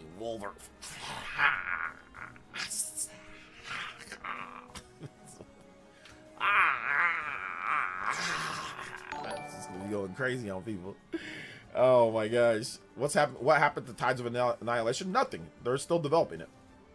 I also heard the Dragon Quest anniversary from Mandy Lee Plays, and I guess Dragon Quest 4 through 6 remake will be announced alongside Dragon Quest 12. That is not no, that's not. I don't know where you're getting all that information. They didn't say anything about Dragon Quest 4 through 6 HD 2D remake. I mean, it could be there, but there's no guarantee that all that stuff's gonna be there. No. Don't set yourself up, guys. Don't. Some of y'all setting yourselves up. They're gonna remake every single Dragon Quest. They're gonna remaster. They're gonna announce remasters for every single Dragon. They didn't say all that. Hold up. They didn't say all that. So hold your horses. Dragon Quest 6 Boston. So they didn't go that far. Thank you for the 100 core crystals. I appreciate that. Let's go. Going to change the trajectory of someone's life if Kingdom Hearts 4 isn't at the Summer Games Fest or State of Play or the Xbox thing. I don't know if it's going to be at any of those. Is there any hope for that intergalactic game for PlayStation? Doesn't seem like it. There's hope for intergalactic. Yeah, there's hope. Let's see here. All I really want is Chrono Trigger remake, FF6 remake, Secret of Evermore remake, Earthbound remake, and A Link to the Past remake. Is that too much to ask? No, that's actually incredibly reasonable. You should get all those this year too. I mean, I want to see all that one after another, like August, September, October, November, December. Boom, just that's not unrealistic at all. So. My D&D game got canceled, so I popped up. Hey, shout outs, brother. I appreciate you, King Cagney. Thank you for the support, man. You guys give King Cagney some love, man. OJ brainwashes with facts. How dare you, OJ, with honestly, number and facts. I'm disgusted. Yeah, I mean, I've seen people say, like, when somebody sent me that message, like, you're the like the worst, or who's the worst? And I'm like, what did I do that makes me like the worst? Because of what? Because I like Nintendo and RPGs, but specifically because I like Nintendo. Because if I go fanboyed out on Metaphor Refantasio, if I go fanboying out on Expedition 33, if I go fanboying out on Romancing Saga, which is multi-platform, if I go fanboying out on Triangle Strategy, which is multi-platform, or Octopath Traveler, or any of the RPGs, there's nothing wrong with that. It's okay. I'm allowed to like those games without being called any type of names or anything. But if I like Xenoblade, you're the worst! Or if I really like Fire Emblem, or if I really like Mario or something like that, it's a problem. I'm the worst. I'm this, I'm that. But nobody's ever clipped me talking really positively about stuff like SMT5 Vengeance on the PlayStation 5, or like Metaphor Refantasio, or like any of the other RPGs that I play on other systems. No problem with that. Or like when I really liked Stellar Blade and I talked about that game, or when I really liked what else? Astrobot. I really like Astrobot. I've not seen a single person clip and have a problem with me doing that. So it's funny how it's only based off of this. It's not based off of anything else that I like, which my channel is about. My channel is about RPGs and Nintendo. It's only when I talk about Nintendo in a certain way. That's it. That's the big problem. No problem when I talk the same way when it comes to what I like about, you know, like I said, stuff that's not on Switch 1 or Switch 2. No problem there, you know. You're the worst because you got me excited for Fire Emblem 4 happening. Listen, that's not my fault, okay? That's not my fault. I'm not the originator of the whole Fire Emblem 4 thing. So you can't blame me. I'm not taking any responsibility for that. Maybe we could see Dragon Quest collection with certain game, maybe. Player, this direct will have Fire Emblem 4 Remake Essence. That stings. That stings. That stings. We really need that new Fire Emblem. We do. We need that release date. I think it's gonna be happening. We're gonna get it soon though. We're gonna get it soon. I would take a punch. I would take a punch to the face from Prime Mike Tyson and a kick to the jaw from Shawn Michaels for a Skylar Arcadia remake. I don't think I'd take. I'll just play the game on the Dreamcast or the GameCube. I actually would not take either one of those. I think I'll just play it on Dreamcast. I'll be like, you know what? Nah, I'll just enjoy Mike Tyson's Punch Out. I can use Shawn Michaels in, you know, any WWE game, and I can just play the original. I'll just play it on GameCube and pick up Skies of Arcadia. Yeah, I'll go PC schizo and get like mods and stuff like that and make a new game out of it or something. I don't know, but I don't think I'm gonna do that. Nah, I think I'll pass on that one. You said a Sweet Chin music from Shawn Michaels. Like, oh man, Shawn, I think I'm cute. I know I'm saying, just kick it. Now look, to drive the girls wild, I'm going to kick you in the face to get skies of Arcadia. No, I'm not taking that kick. I'm sorry. I'm not. Like, yeah, it's time. It's time. I'm gonna take you out. One punch. No, I'm good. I might get brain damage and I won't be able to play Skies of Arcadia normally. If that's the case, if I get kicked and punched by Mike Tyson and Shawn Michaels, no, I'm good, man. I'm good. Fortune's Weave will probably get an update at the June Direct. Yeah, I think it's probably gonna be happening at the June Direct for sure. All right, take it out, Bespoke. I'll see you tomorrow, brother. WWE Ruin finishers. Everyone uses 8 of them in the same match. Let's see here. How did you come up with your name, PlayerEssence? Yeah, I told this story before. Like back in the day, there was a place called Player One, and I used to go there all the time. So like, you know, you plug into Player One, so like Player One, you know. So I liked that name. I liked you know, the play, like being like a player, being a game player. So I was like, okay, so I like that name. You know, but what I need something else, right? So I was like, player gaming, you know, player fire, player. But I'm like, oh no, like what does it mean to be a gamer? Like what does it mean to be like your life, right? Like your essence, like your soul, essentially. Like I thought of player soul. It was almost player soul, but I think there was somebody else that already had player soul. So it was like there was like a couple different names that I had. Like I really did like a whole big board of this. And like PlayerEssence just rolled off the tongue. It sounded smooth. It didn't sound lame. It was easily spelled for the most part. I mean, not the easiest spelling, but it makes sense right away. You know, it makes sense right away. So I was like, okay, yeah. But yeah, I think it was like almost like Player Soul. I think that was like the second. So it was either almost like Player Soul or PlayerEssence. It was like, I think I picked between those two, and I'm like, Essence just sounds cool.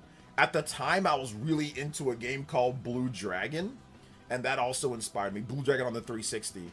So it was like you like build like a dragon out of your soul. So I almost like named it like it was like Player Dragon. I thought of like different stuff of like dragons and, you know, and essence and like key or like chakra, right? Like stuff like that. So I was like, oh, Essence sounds like that, because I was really into, obviously I'm still into Naruto, but like I was watching a ton of Naruto back then, and I was like playing Blue Dragon, and that was kind of like your essence, or your soul manufactured into a dragon, right? So I think that was like one of the first logos that I wanted. I wanted like PlayerEssence, that I wanted it to be like a dragon behind it, but I couldn't get an artist to make like what I really wanted. It always looked really lame. So I ended up just going with the PlayerEssence, and with like a fire in between it, you know. Player Man would have been cool. Yeah, it would have been great. It would have been great, Dave. I can see your comments, Mr. Davis. What's good, man? Like my video, thank you, man. I appreciate that. I just fought with the gravity on Sunday and lost, trying not to set my place on fire, so I would not chance a punch from Mike or kick from Sean. Yeah. I'm expecting P4R, yeah. Tides of Annihilation, yes. Final Fantasy VII Remake Part 3, Stellar Blade 2, yep. All that stuff would be good. Player Spirit, yeah, I think Player Spirit also, but that sounded like too cheerleady. Like, you know, 1, 2, 3, 4, you got nowhere to go, or like, you don't need no alibi, or whatever the case is. So it sounded too campy. Yo, King Candy with the Jow. Because he is the essence of Playa. Keep up, young Padawan. Church. Tabernacle. That's why his name is PlayerEssence. Oh my gosh. Yo, shout outs to King Caggy. Thank you for the big $10 dono. Tying you up with Bespoke on the Stream Ninja board. Yo, appreciate that, man. King Cagney. Thank you for the big support. Thank you for the big 30. Appreciate that. Let's go. Hey, but it's 30 regular man, King Cagney on the board. We are one combo away from the Platinum 159 streak. Thank you guys so much, man. I appreciate that. Let's go. Got to tie up. Anybody that's 30 or more, you can beat up Bespoke and King Cagney. And King Cagney, still the Stream Ninja on the board as well. Let's go. Thank you for the JoJo. JoJo boys in the house tonight. We have JoJo Tuesday today. Have you ever heard the Nintendo YouTuber Around the Clock? Yeah, I've heard about him. He's a news channel. Trying to game, but can't decide what I want to play. There's only one thing to play. Anytime that you guys say can't decide what to play, there's only one answer. And I think you guys know. Because we play games around these parts. Unlike some channels that just sit there and clip you and look at other men all day. You know, look at other men and get angry and get upset and act and respond and try to act like you're smarter than anyone when you don't know what brainwashing means. We actually play games around these parts. Okay? So I would recommend this game right here. It's on PlayStation. It's on Xbox. It's on PC. It's on Switch 1. It's on Switch 2. It's called Romancing Saga Revenge of the Seven. Revenge of the Seven. Revenge of the Seven. And it's a very interesting game for sure. Romancing Saga Revenge of the Seven. You can actually even see the original artwork, which I actually haven't taken a look at this. But the original artwork looks, or like the Super Nintendo style artwork looks really cool. I wish they would have went with this art style more so than anything. This art style looks super dope, like the pencil drawn. I like it a lot. But yes, I recommend Romancing Saga, Revenge of the Seven. That's the game to play. Whenever you don't know what to play, you play that game. You get yourself some of these Nixie Hyperion 3s, go into portable mode, get yourself a sandwich or get yourself a TV show, turn it on, play some nice old school turn-based RPG, action, bam, and you are good. It's more of a joke when I say that, the Gritus, because like I love and I hate the game. Shoutouts to Nick93. Thank you for the $1 dono. It's like really good game, but it's like a weird game. It's a really weird game. Like there's stuff in the game that I know people are just gonna hate, but it's a very fun game though. You can get the game on sale right now. Like I got it for 18 bucks. I think it's on sale for like $20. Like I think you can already get it for deep discount because it's going on 2 years old now. Do you see Nintendo bring Zelda Majora's Mask remake on Switch 2 day one?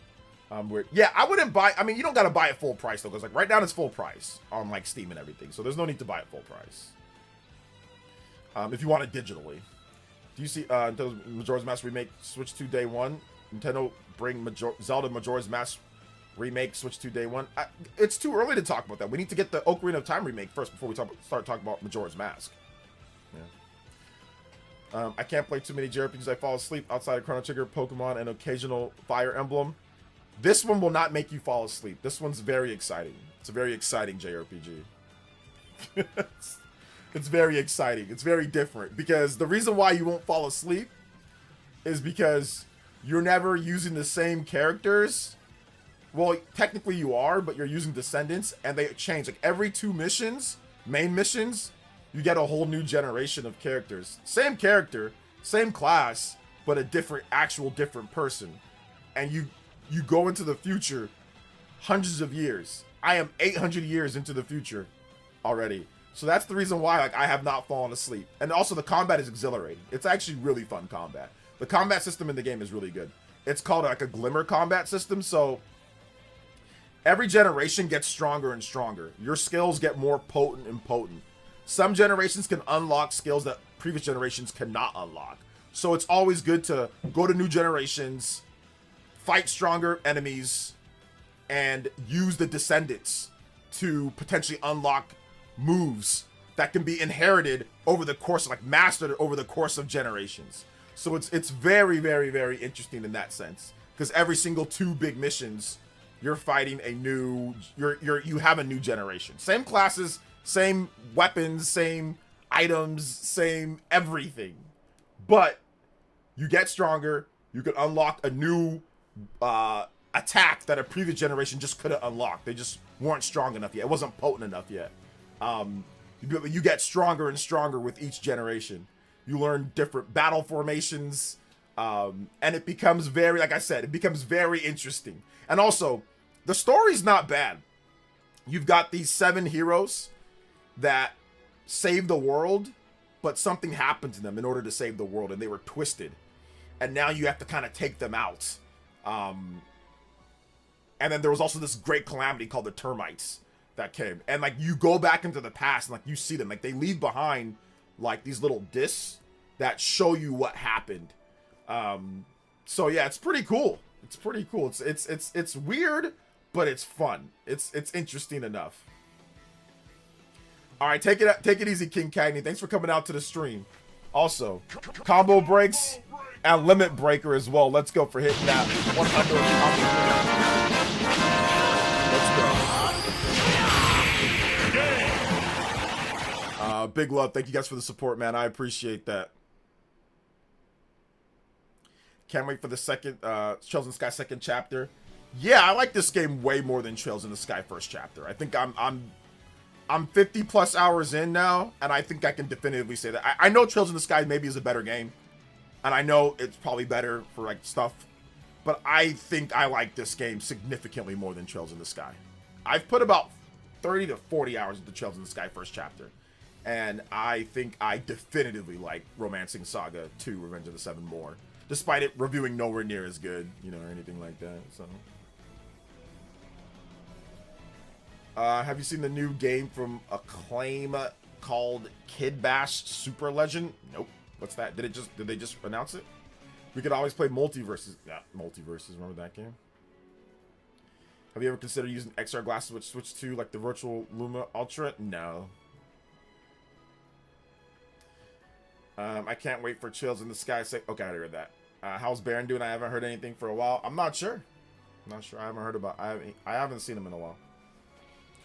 Second chapter blows first chapter, chapter 1 out of the water. Can't wait for you to check it out. Yeah, I'm not a huge fan of party members like not having a full party all the time.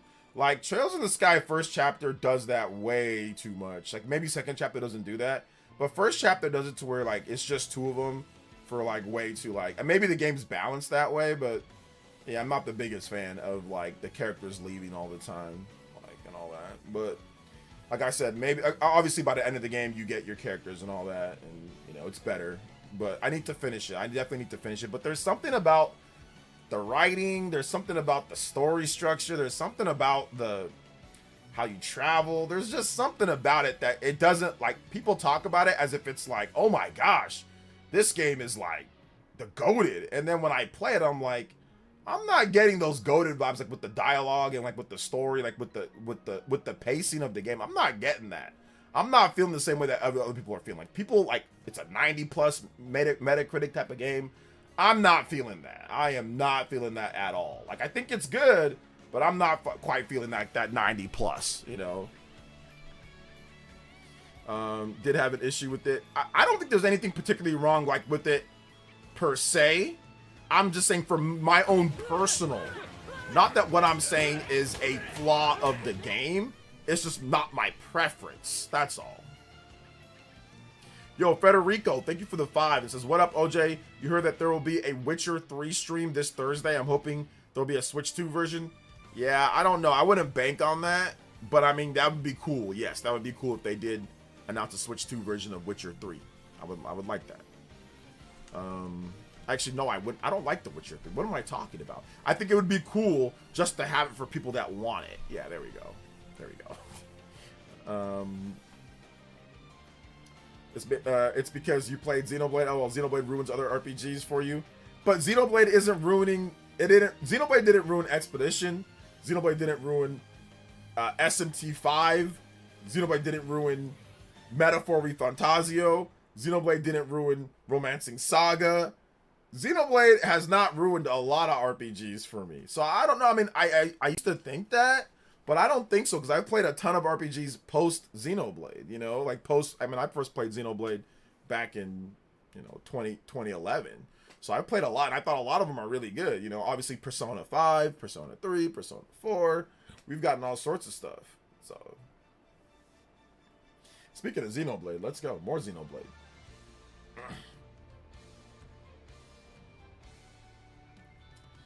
See, did you have an issue? Okay, never mind. I already read that. Goku with the W in the memes. People should also just... Okay, I'm not sure what you're talking about. Shout out to Meta Gaming Dojo. I agree with you that Nintendo needs to get Ocarina of Time remake out first. I asked about Majora's Mask for a friend. Okay, yeah. Right now, let's just get the first one out, and then we'll see about Majora's Mask and all that. Are there any RPGs you hated and had bad controls? Nothing I can think of off the top of my head, but I'm pretty sure that there are some stuff. Like Quest 64, that game sucks. Has bad controls, bad gameplay, bad everything. I need to try out some Western RPGs like Fallout and Witcher. I've played pretty much every major, like, big console Western RPG. Fallout, Skyrim, Witcher, and I don't think I like any of them anymore. I used to like them. I used to like Fallout. I used to like Skyrim. I like The Witcher a little bit, but I've tried every single one, and they're just... I mean, Expedition 33 is not like a traditional... It's like more of like a Japanese RPG. But I mean, from a Western studio, Expedition 33 blows every single one of those games away, blows them to smithereens. But then again, that's not fair because you guys know I'm definitely more into JRPGs, and Expedition is essentially a JRPG made by Western guys. So, you know, I guess that's not a fair comparison. But yeah, I'm not a big fan of Western RPGs anymore. I've tried them. I usually try them though. I try them out, but they just don't click with me anymore like they used to. Is Nintendo pulling a Sony with these remakes coming? Nintendo's always made remakes. I think that's like a me and Felipe got into a discussion with that. Nintendo's always made. They've been making remakes for forever. Nintendo's one of the first companies to do a real hardcore remake.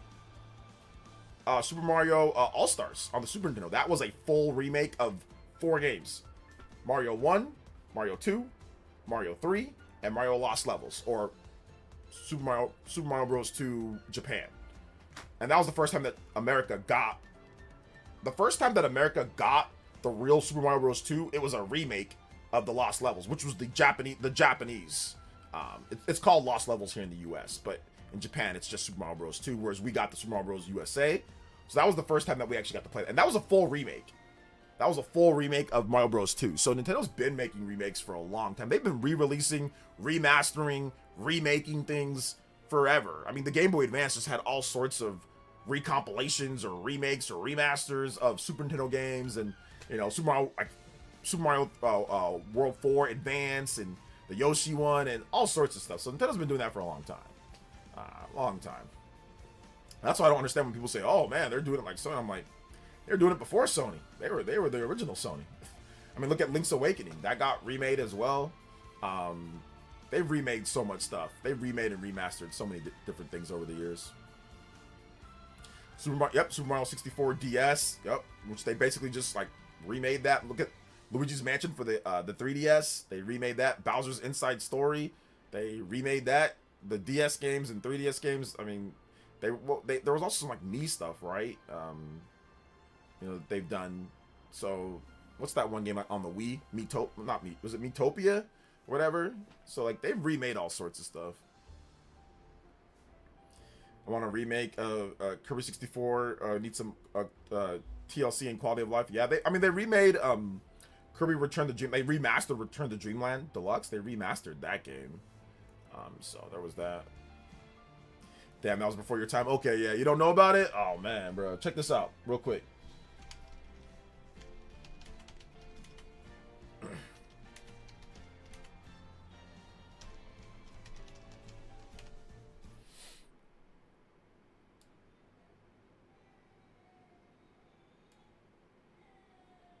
Let me just... I never watched... Did I watch this one? This is from the...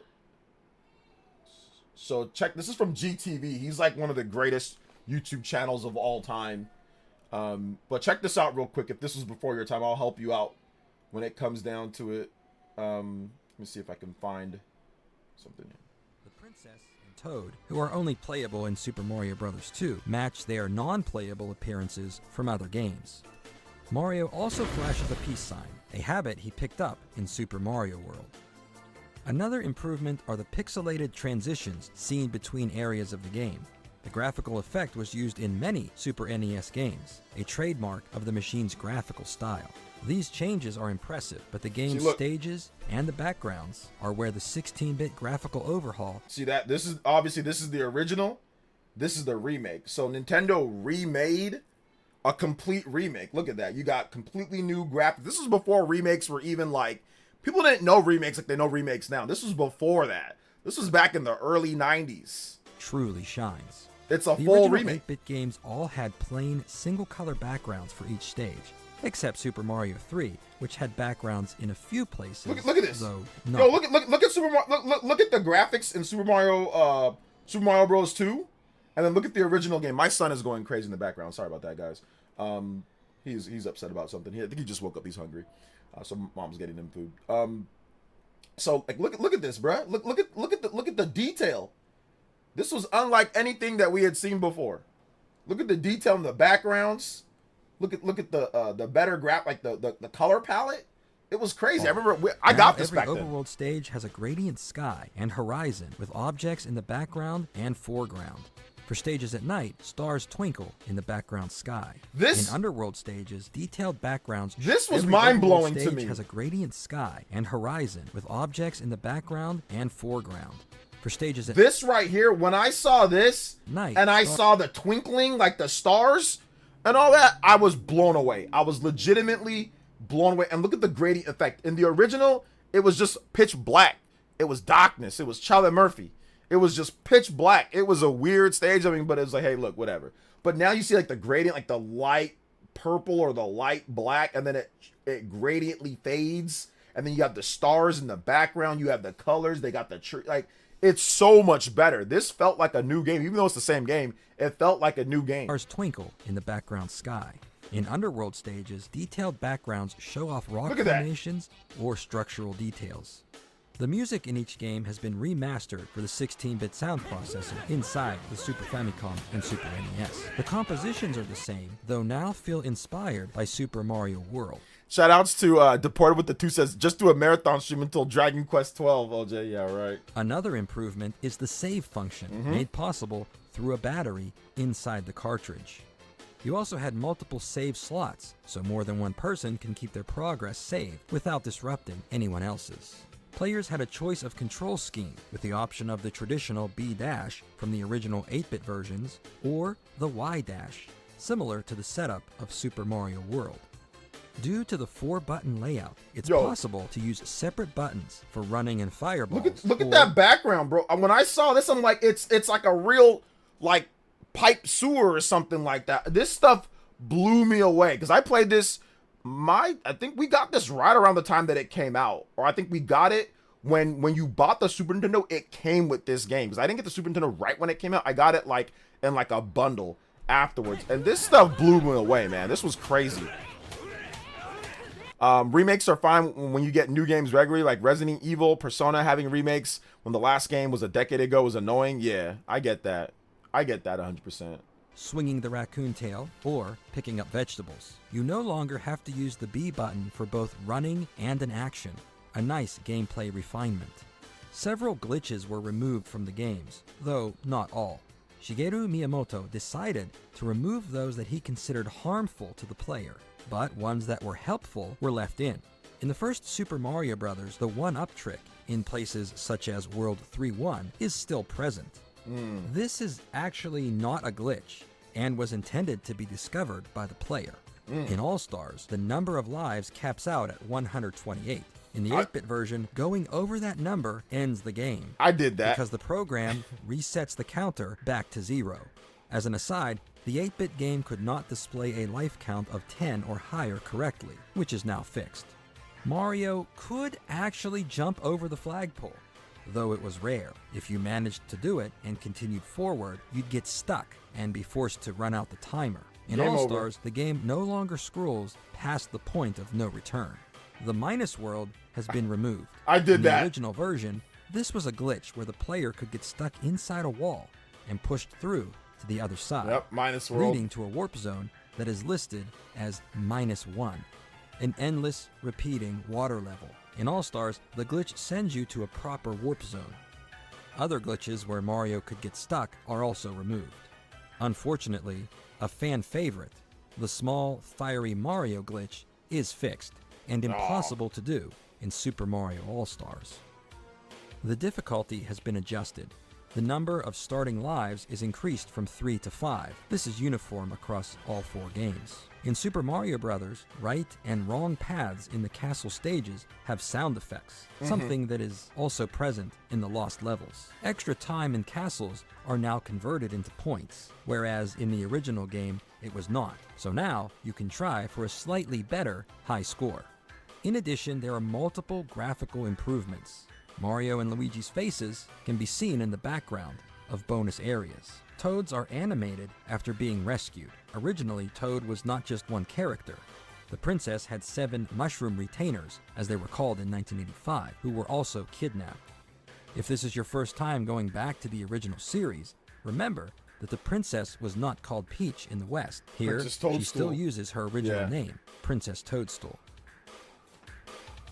When you rescue her, the ending messages have been changed and feature a nice animation. Best one right there. Bowser battles have new music. The World 8 battle with the real Bowser has its own theme. And it's not the only new theme in the game, as the title screen, previously silent, now plays a variation of the underwater stage music. In the Lost levels, there are a few unique changes as well, all meant to help the player have an easier and more enjoyable time playing the game. After finishing the first 8 worlds, you will unlock new levels with an even higher level of difficulty. If you can beat the game without warping, you can unlock World 9. In the original version, you get just 1 life to finish World 9. In the 16-bit remake, you can use all the lives you have earned up to that point, making the fantasy world much more bearable. In the 8-bit version, you can unlock worlds A, B, C, and D, but only if you hold A plus start at the title screen after beating the game 8 times. Cruel and senselessly cryptic. In Super Mario All-Stars, you only have to beat it once. Much better. These improvements are a great way to highlight what was originally intended by the development. Shout outs to GTV, man. This guy is legitimately like the best YouTuber. Like for like documentaries, he's like easily one of the best YouTubers ever. I'll give you guys a link to his channel, but yeah, his channel's dope. I love his channel. He doesn't post a lot, but when he does, it's always like great stuff. Like he covers like Nintendo and Sega history. Like that's pretty much what he does. I mean, he does some PlayStation stuff, but he's really more of like an old school guy, like an old school, like he does documentaries on stuff and all that. So yeah, and they're very nicely edited, good music, all that good stuff. But like he only uploads like maybe like once every month or two, but he's good stuff, man. There's this channel. But yeah, Super Mario, like I said, Nintendo been doing remakes. They've been doing remakes for a long time where they add a bunch of cool stuff. I remember I played all the games originally. When they came out, I played Mario Bros. 1, Mario Bros. 2, USA, Mario Bros. 3, and I never played Lost Levels. So when we got Super Mario All-Stars, we were like, oh my god, this looks so much better. We were just like blown away, you know, by it. So it was great. It was great. Let's see here. How about 4 remakes of The Last of Us within a decade? Yeah, I mean, remakes aren't that, like, that's not good. That's not good. I mean, Naughty Dog, that's not necessarily the funnest thing, you know, so yeah.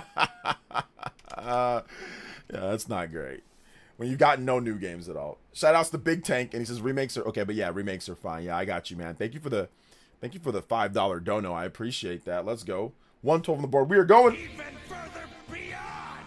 Yes, sir.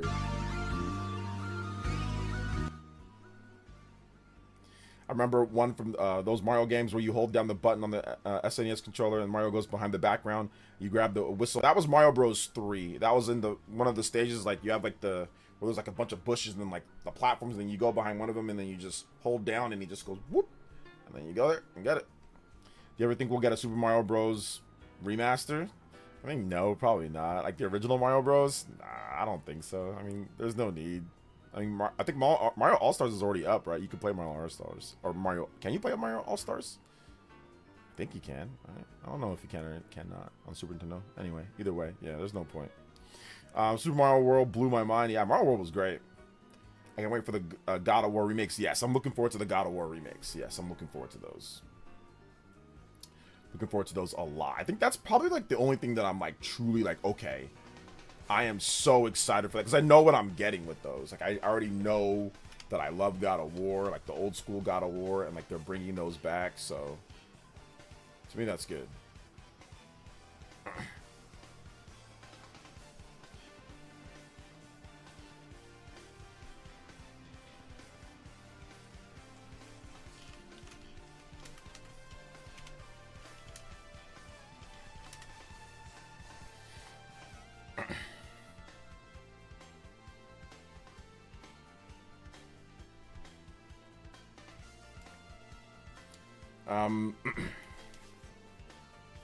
I thought Super Ghouls and Ghosts looked incredible. Yeah, that looked great back in the day, Monolith Soft Ninja, yeah. That looked really good. That was also another really good looking game. I mean, Super Nintendo just in general had a bunch of really mind-blowing, you know, incredible looking games for its time. Like, it really maximized pixel technology, that what they could do at least, and it just looked really cool. I liked the games a lot. I had a lot of fun back in the day playing Super Nintendo. It would just kind of suck though because I could not afford,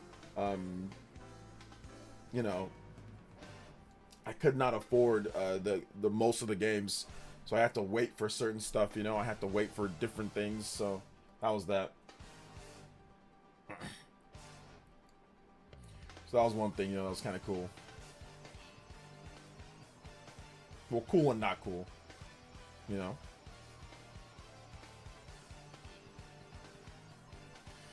Let's see, like Donkey Kong Country 1, 2, and 3. Yeah, those were great too. Wolverine might be really good. Looks violent. Every post they got Twitter they get censored. Yeah, Wolverine looks good, but I'm looking forward to God of War more than I'm looking forward to Wolverine. I'm looking forward to God of War a bit more. What do you think about possible HD 2D remakes of Dragon Quest 4 through 6? I mean, it's possible for sure. I just want to see Dragon Quest 12. Yo, Federico with the $10 JoJo Super Chat. I just wanted to ask you, I have never played any Fire Emblem before, have engaged in Three Houses. Which one is better to start with? I'd probably just go with Three Houses. Check out Three Houses first. Yeah, that's what I would say. Three Houses. Engage is like, it's kind of like an anniversary game. If you don't play Fire Emblem games or know the characters, Engage isn't as inviting.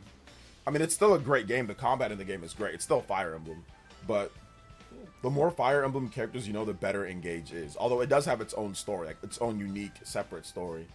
But yeah, I recommend just playing Three Houses first. Thank you for the $10 dono. Yo, we listen. JoJo Friday wasn't necessarily JoJo-licious. Today is a JoJo-licious JoJo Tuesday. You guys are out here. Y'all sending me off to the day off. Very nice. Actually, no, I don't have a day off. I said I do not have a day off because I have to stream in the morning. Day off. There is no day off. I usually take Wednesday off. I am not taking Wednesday off. I am waking my butt up and streaming early in the morning. What am I talking about? I do not have a day off. I'll see you guys tomorrow morning as well. Let's go. Oh my gosh. I do not have a day off.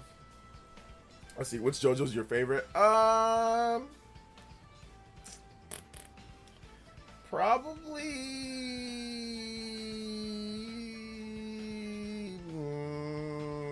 Giorno, probably, and maybe Jonathan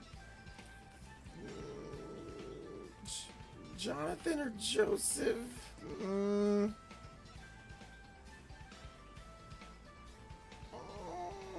I want to say Giorno, but I also want to say Jonathan or Joseph. One of those three. I don't know. One of the. It's hard to say. It's hard to say. Jonathan, Joseph, or Giorno. One of those three. One of those three.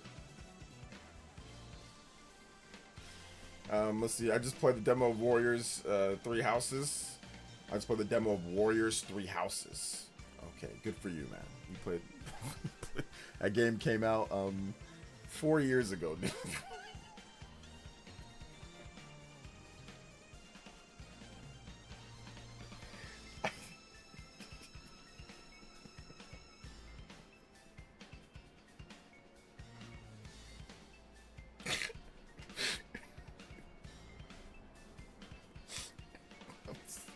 Glad you played it, man. I'm glad. What'd you think?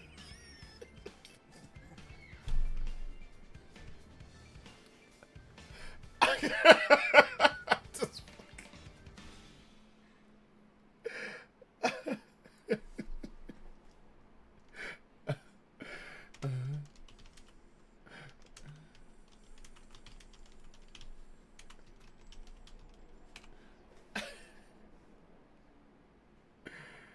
Oh my gosh, man.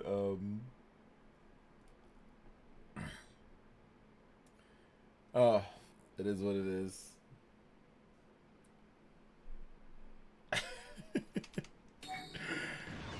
Oh, shout outs to N3. Thank you for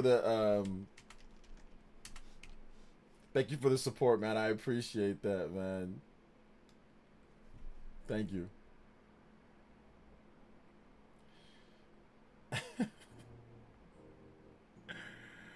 Oh, let's hear. Yeah, better late than never. Better late than never. I can only imagine Nimar when he's watching Asian Corn and like playing Fire Emblem 3 Houses. Fire Emblem Warriors 3 Houses. Why are there so many people pushing Asian relationships and Asian girlfriends? Don't mind me while I play some Fire Emblem.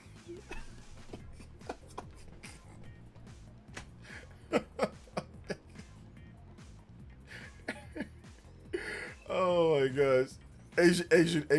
Ninmar exposed himself the other day because he's like, yeah, man. He's like, I don't know why people on Twitter are always pushing having an Asian girlfriend. And I'm like, no, Twitter does not always push having an Asian girlfriend. That is not correct. And I'm like, and I'm like, oh, your algorithm, what you're looking at, it's picking up. So whatever you're Google searching, whatever you're looking at, whatever you're doing, it involves you looking at Asian women. Because that is not an algorithm pusher. Absolutely not. At least not here in the US. Maybe if you look at, the Korean pop groups, you're looking at Blackpink and all that all the time. Like I said, you're doing something for your algorithm to be pushing you pushing Asian girlfriend relationships. Nothing wrong if you want an Asian girlfriend, or if you have an Asian girlfriend, or if you're Asian girl, whatever. There's nothing wrong with that. It was just funny because Nimrod was like, yeah, they're always pushing Asian relationships. Like it's always pushing you to get an Asian girlfriend, and I'm like, nobody's algorithm is pushing that. I've not seen anybody complain about that. Like that's you definitely looking at that type of stuff, you know? Yeah, nothing. No, listen. Let me just make sure I'm clear here. There's nothing wrong with having like an Asian wife. That's fine. There's no big deal. I got family members that have. I mean, my niece, she is, and I got family members, like close family members that are no problem whatsoever. I'm just saying it was funny because Ninmar was like, was saying like, oh, like. Because we were getting tired of like your timeline feeds you things, right? And then out of nowhere, Nimar was like, yeah, like they're always trying to push me, like to have Asian girlfriends. And everyone's like, this is like stop the record. Wait, hold up. Ain't nobody's timeline pushing that. Where'd you get that from? It was like the record scratch moment. Like, wait a minute. Nobody's pushing. No, that ain't happening.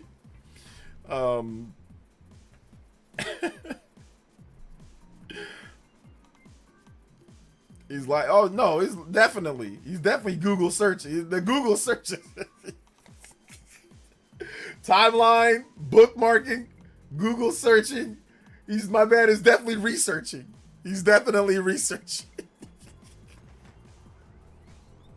Ninmar, do you have anything to say for yourself on this? Is there anything that you want to add to this? Or do we got it wrong? Or is there anything you want to add to that? Says I wouldn't mind. Oh no, absolutely, no. Having a pretty Asian girlfriend's great. Yeah, absolutely. Get whatever you want, guys. Whatever you want to get. It's not a Asian girl for some people. Some people that Some people get whatever you want, man. Get Asian boyfriend, Asian girlfriend, get whatever you want. No, I don't care. I'm not worried about what y'all dating or what y'all doing. You know, it was just funny the way that Nidmar was saying, like, oh, it's always pushing that. I'm like, nah, it ain't pushing that. That's on you. Yahooing, binging, duck, going.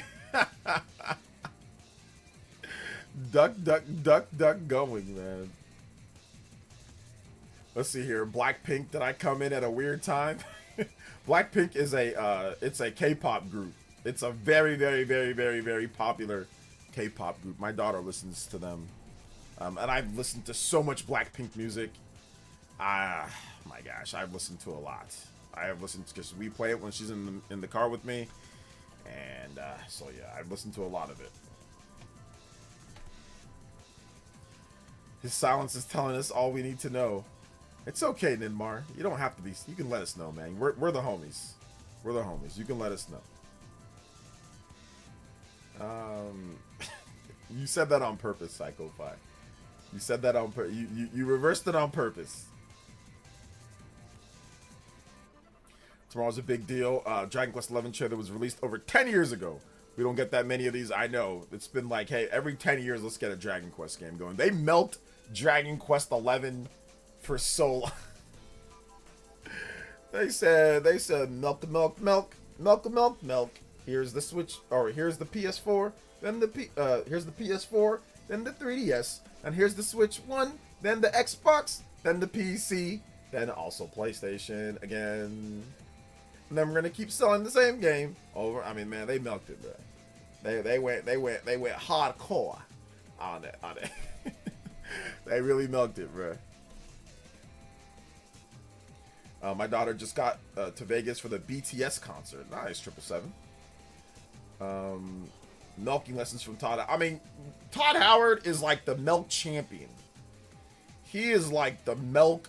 He is the 2% whole milk champion of the world. He is the defender. Like, he is the defender of the world. Like, I ain't seen somebody milk. Like, it's between him and Capcom. Resident Evil 4. Resident Evil 4 versus Skyrim. A long history of milking. Milktastic. Like, between those two. I don't know. I think Resident Evil 4 might even be a bit worse. Because Resident Evil 4 came out a generation before Skyrim. Skyrim came out in the 360 PS3 gen, 7th gen. Resident Evil came out in the 6th gen.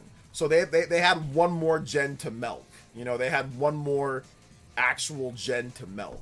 So between the original release on the GameCube, and then the PS2 release, and then you had the Wii release in the 7th gen, and then you had the HD release on the 360 and the PS3, the HD release, and then on top of that you had the oh my gosh, I think they had the what's it called? The release like not on Virtual Console. They had the release on PC release that came out at some point during that. Then they had like the Meta VR release. And then they've also had the releases on just digital download through the other systems, PS4, Xbox One. I bought that again. The separate physical release on the Xbox One, I have that. Of Resident Evil 4, but then they also just like released it again. It was the HD version that they released on the 360, but then I think they kind of spruced up a little bit, added, you know, whatever. I think it was pretty much the same game. And then they released that as a disc-based, also digital download. And then you also have the Switch 1 release of the game. And then they also re-released it like in a triple pack, then also individually.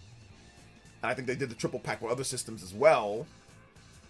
Oh man, there's probably more. And then they did like the mobile release, and they did like the iPhone, like the newer iPhone release of the game. I mean, there are a lot of Resident Evil 4 releases. There are a lot. Let me check. Let me see how many there are. All Resident Evil 4 releases. I want to see how many. All 13 versions of Resident Evil 4. Okay. Departed with the $5. This is RE4 is goated though. It is goated. I love RE4. RE4 Remake is beloved, and in the Resident Evil community, the DLC for RE4 Remake is arguably one of the best DLCs ever. Yeah. RE4 is awesome. It is really good. It is really. I love Resident Evil 4. I really do. Shout outs. Thank you so much, Mr. Deported. Combo brick. Let's go. You have RE4 original. RE4 original 2005. RE4. Wait, hold up. Yeah, okay. So RE4 on the GameCube, RE4 on the PS2, RE4 in 2007 on the PC. Resident Evil 4 Wii Edition in 2007. Resident Evil 4 Mobile Edition in 2008. Resident Evil 4 iPad Edition in 2010. Resident Evil 4 HD in 2011 on the PS3 and 360. Resident Evil 4 Mobile Edition in 2013 on the Android. Resident Evil 4 Ultimate HD Edition in 2014 on the PC. Resident Evil 4 in 2014 on the PS4 and Xbox One. Resident Evil Triple Pack in 2019 on the Switch 1. Resident Evil 4 VR in 2021 on the Quest 2. Resident Evil 4, the remake on PS4, PS5, and Xbox Series, and that's about to get another one on the Switch 2. So there's also going to be that one. So it's going to be 14 releases over the course of about 21 years. So there you go. Pretty cool. Playing Adventures of Elliot quality, demo quality, pre-ordered the deluxe edition for 80 euros, then realized Star Fox out the same month, so I canceled pre-order. Not enough money to go around. Oh yeah, man, Patty, these games expensive. But yeah, Star Fox is gonna be lit. After the Dragon Quest stream, Ninmar, I need you to answer the question about what we had about this. I need you to respond to what we talked about. What's going on with your algorithm? If you answer my question, I answer your questions all the time. So I need you to answer my question. What is going on? What are you Google searching? What's going on there, Ninmar? I need you to answer that first. Did you play the RE4 remake and Ada DLC? I did. Yeah, I did. I think the PS2 and then also the remake stuff. Yeah, so I played everything. I've played everything, man. Well, I haven't played all these versions of Resident Evil, but I played all the main ones. I answer all your questions, Ninmar. I think it's only fair that you answer my question. What's going on there, buddy? What's going on? I don't look up Asian stuff on Twitter. I usually look up fan art news on video games and movies. I don't know why I say it. Okay, got you. Okay. What's that smell? I smell a little bit of cat. Smells like a little bit of New Era. A little bit of New Era 5950. Yeah, 59. Smell a little bit of cap in these streets.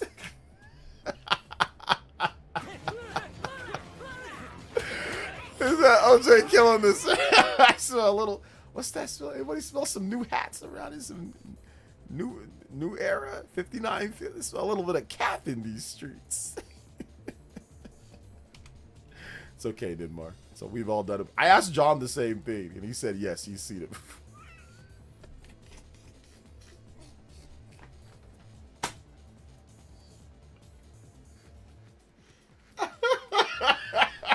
On this podcast a few weeks ago, I said, "Yo, John, you seen that before,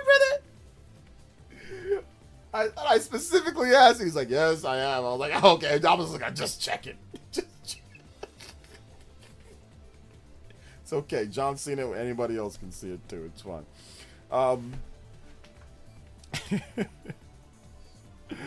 Oh man.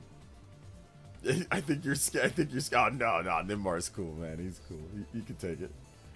It says don't do that, man. Well, he did it before when he was younger. I mean, John, he hasn't always been married. He did that when he was in high school or like something like that. So there you go.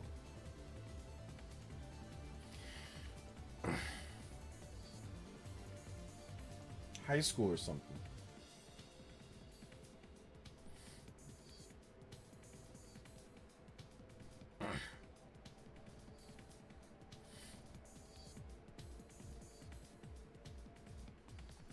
Don't do that.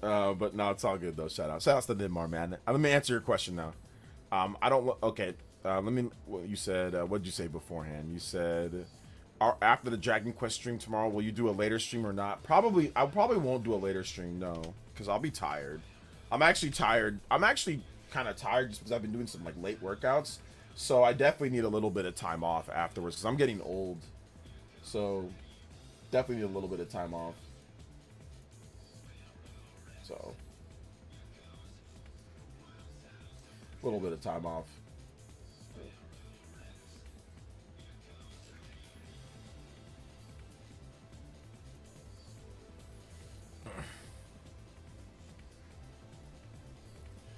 Let's see, if you're looking up Spider-Man taking pictures of, you know. I know, it's casual. Okay, tell me the story again. Casual, what happened? You went to a party with the girl, and she like went off. She like just left you for some other guy while you were there. Is that what happened? You said that's happened to me. I told you guys the story of that one girl that when I was in college that I dated, and like we went to a party, and it was like the purple guys, the big black purple guys. And like they moved me off the dance floor. I guess I'll just tell the story again. Like I took out this one girl. She was just really like large chest, like insanely large, like crazy. Which that doesn't really matter. But she was short too. She was kind of big, but she was a nice enough girl. But anyway, I took her out, and we went to this. We went to like this little dancing place that was close to the Fresno State campus.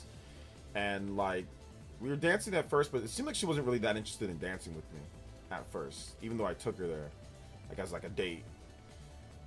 And when we got there, like I said, all of a sudden out of nowhere, like I was on the floor, and then like some big old, I forgot they're purple guys, the purple guys, some big old black dude, literally the color of my phone, like literally maybe it was but it was like this. I'm dark too, but this guy was like my beard, or he was like this, and he had dreads, and he just had dreads, and he was just like, he was like this, he was like walking, he was just like, he was like tall, like 6'4" or something.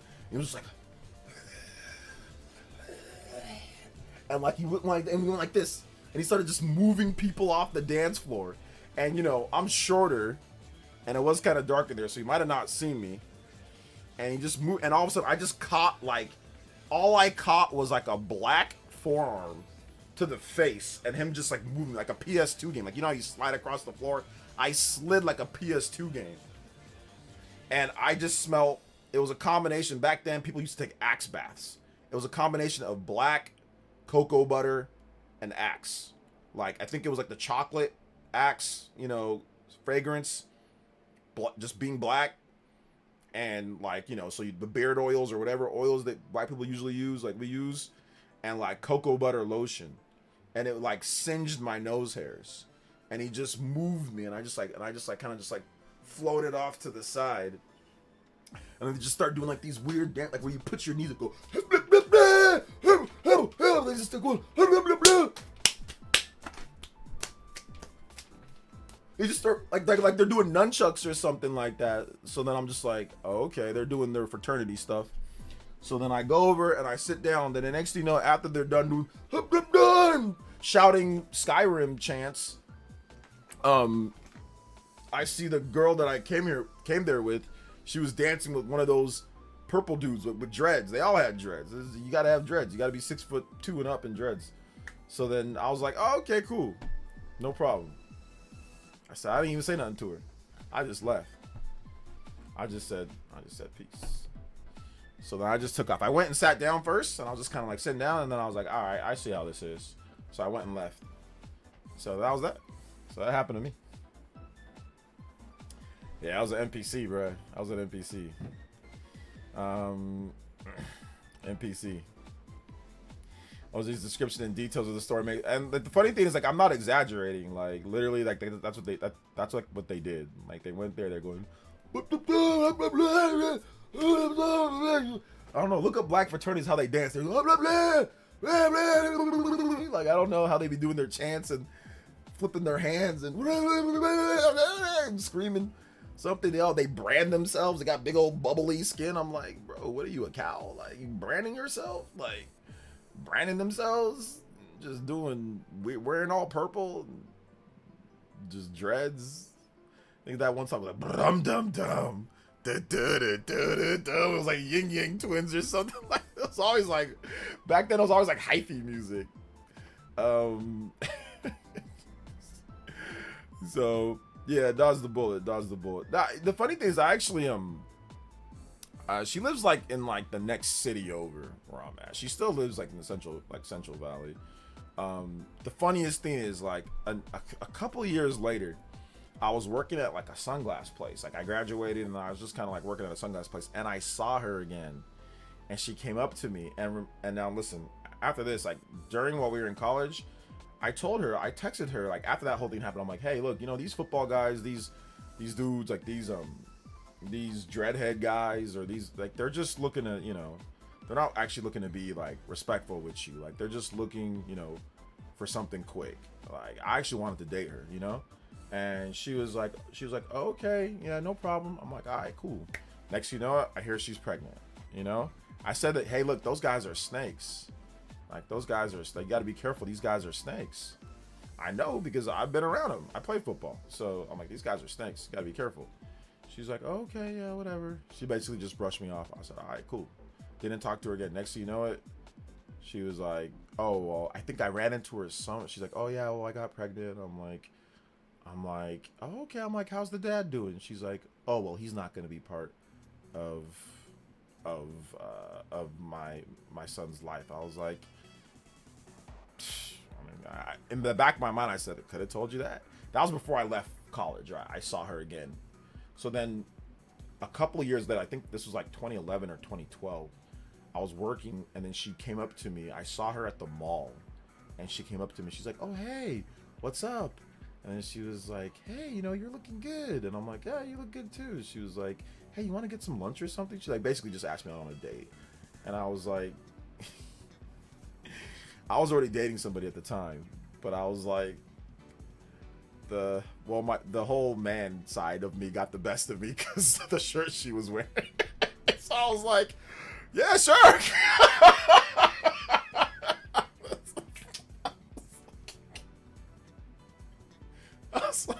I was like, yeah, sure, you know, but nothing ended up happening. But I was like, I mean, you gotta just see what's happening there. You know what I'm saying? You gotta just. I kind of just brushed her off though. Later, I kind of just like said, yeah, whatever. But at first, I was like, oh, yeah, I'll take it up. Okay, sure. Oh man. So they're doing the New Zealand Haka chant or something. It was like, yeah, it's the Haka chant, but like black people. You know what I'm saying? Like, just think more black. I don't know, man. Those fraternity guys were always fun. I remember I had this girl that I dated, a different girl when I was in college. She was like more of like a hood black girl, and like she was obsessed with these fraternities. They would always do stuff with her. Like they did stuff with her. I didn't do anything. They were doing stuff with her, not me. But anyway, she dated some of them before and did stuff with them, whatever, you know. So like they had like an initiation thing where they go there and like it's like where you get sworn in, and I got chased out of it because I was making fun of it. So I went there with her. She was like, oh, you don't need to go. I'm like, I'll go, I'll hang out. She's like, okay, yeah, that's fine. You want to come? That's fine. You can come. So I came there, and they're at, you know, all the fraternities were there, and they were like, and then so that I was like, so that I went off to the side and I was like, ah! And they heard me. And they said, hey, man, you got a problem? Hey, bro, you got a problem? I'm like, nah, like I was just being silly, you know? I was just being dumb. And apparently that's a big no-no on initiation. So one of them kind of like tried to like grab me. I did like hit him like with the spin move. I'm like, bro, why would chill? They're like, and they started running towards me. I was like, all right, gotta go. I told my girlfriend, I was like, Brooke, I gotta go. And I just like ran away. I was like, they're about to kill me that night, dude. It was red dudes, purple dudes, and blue dudes. That's what I put them in there. They were all red dudes, purple dudes, and blue dudes. The red dudes were like light skinned, usually good looking guys, tall, or whatever, and they would you know, they would say, "Oh, so we're good-looking guys. We're gonna do all this. We're gonna clean shave. We're gonna do all this." And they flip their sticks, their candy. They'd have like a candy cane, or and they'd be like flipping it around like one time, you know. So I'm just like, yeah, the red dudes, the blue dudes, the purple dudes, you know, whatever, you know. Let's see. He says, to be fair, OJ, that was mad disrespectful. You cannot be doing that. No, I agree. It was disrespectful. It was. The problem was that I did not care. That was the problem. The problem is, I agree. It was definitely disrespectful. The issue is that I did not care. That was the issue. And it's not like I fought them. I ran away. I said, okay, you guys are right. That's what I'm just gonna sit there and get beat up over it. I agree, it was disrespectful. But that doesn't mean I'm gonna get beat up. Like, I don't think I should get beat up over it. Like, if you want to tell me stop doing that, that's fine. But they're about ready to kill me, or they're about ready to beat me up. Then I'm like, I'm not trying to get beat up over it. Yes, it was disrespectful. I agree. But I'm not gonna get jumped over it. No, that's taking it too far. You know, if they want to just say, hey, man, let's talk to you. Hey, that's disrespectful. Okay. Or if they want to push me around a little bit, I'd even take that. But they clenched their fists and started running and trying to grab, trying to take swings. I'm like, bro, wait, hold up. I'm not about to get beat up over it. Like, that ain't, like, it's one thing to rough me up, you know, but I mean, I'm not about to get jumped over it. Nah, it ain't that serious. It's disrespectful. I agree. But no, not to the point where I get beat up. All right, I gotta read Bee Queen's Island. Okay, hold up, let me see here. Bee Queen, I gotta see your island update. Shout outs to Bee Queen. Yo, what is it? Hold on, let me see if I can find it. Hi, on my island, Mario and Peach got into a fight, and when Mario tried to patch it up, she said she doesn't forgive him. Oh no. Party man, you're done, dude. You're done. The Kappas. Yes, there you go. The Kappas, man. The Kappas. That's what they are. Yeah, the candy cane dudes. Mr. Peanuts. That's what I call them, Mr. Peanuts. Because, like, they got the cane.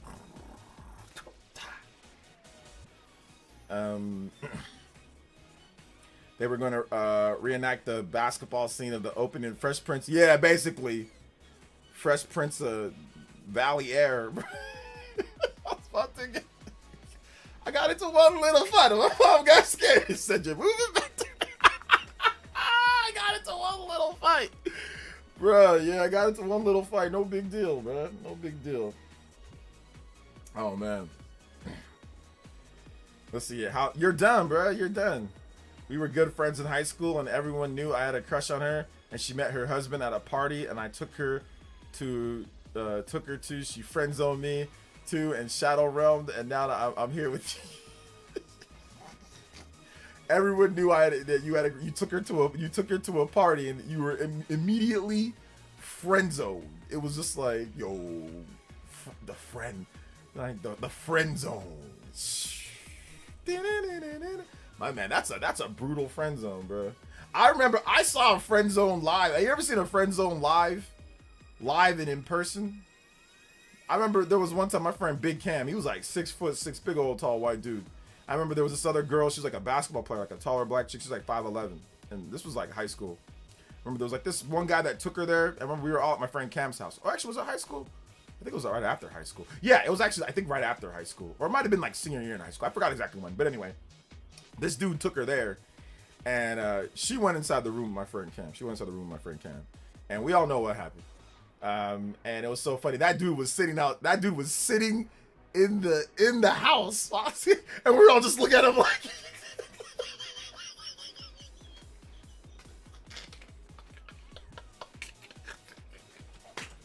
Because we all know he took her there. We all just like.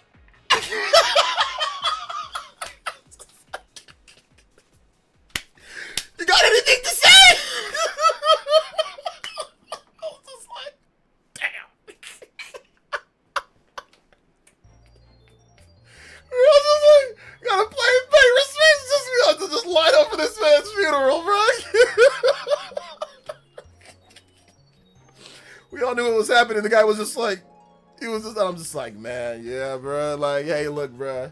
It's happened to me before. It's happened to all of us. I mean, the thing is that it's so funny because my same friend Big Cam, it was like a double pass. The same thing happened to me where I took a girl to a party, and it was a double pass to one of my friends, then to Cam. So, but the thing about it is, it wasn't that big of a deal for me though. It wasn't that big of a deal for me because it was like whatever. I didn't really care. You know what I'm saying? The girl was kind of chopped anyway. But like, it was so funny with him because he was I wasn't sitting down right there. Like I just left. I was like, all right, that's cool. Want to be with my friend? That's cool, no problem. I just took off. Like at first I was like, hey, what's going on? But then my friend was like, hey man, just chill. I'm like, yeah, you're right. So I left. I'm like, I'm good. I enjoyed talking to other people at the party. You know what I'm saying? And then I left. I went home. It was like a New Year's thing, like 20-something years ago. So then I heard what happened. It was on him, and then it was Big Cam. So I'm like, man, it was like but then something really embarrassing happened though. So whatever. But so I know I've been there before, but I ain't never been to where it's like I'm in the house and I'm sitting down and I'm waiting. Well, like I ain't never have that happen. That just seems messed up, man. So your friend sat in the area where he got rejected. Yeah, well, he didn't get rejected. He got super friend. That's called a 100 temperature friend zone. That's called like a 0 to 60 friend zone, where when you take someone, thinking there might be something there, and you just get it completely slammed shut because they just do something with somebody else that night that you take them out. You know what I'm saying? So, yeah, that's essentially what essentially got rejected. I mean, in a way. But I mean, I guess maybe if he kept up, he might be able, because like they weren't dating. My friend Big, they weren't dating. It was just like a one night thingy.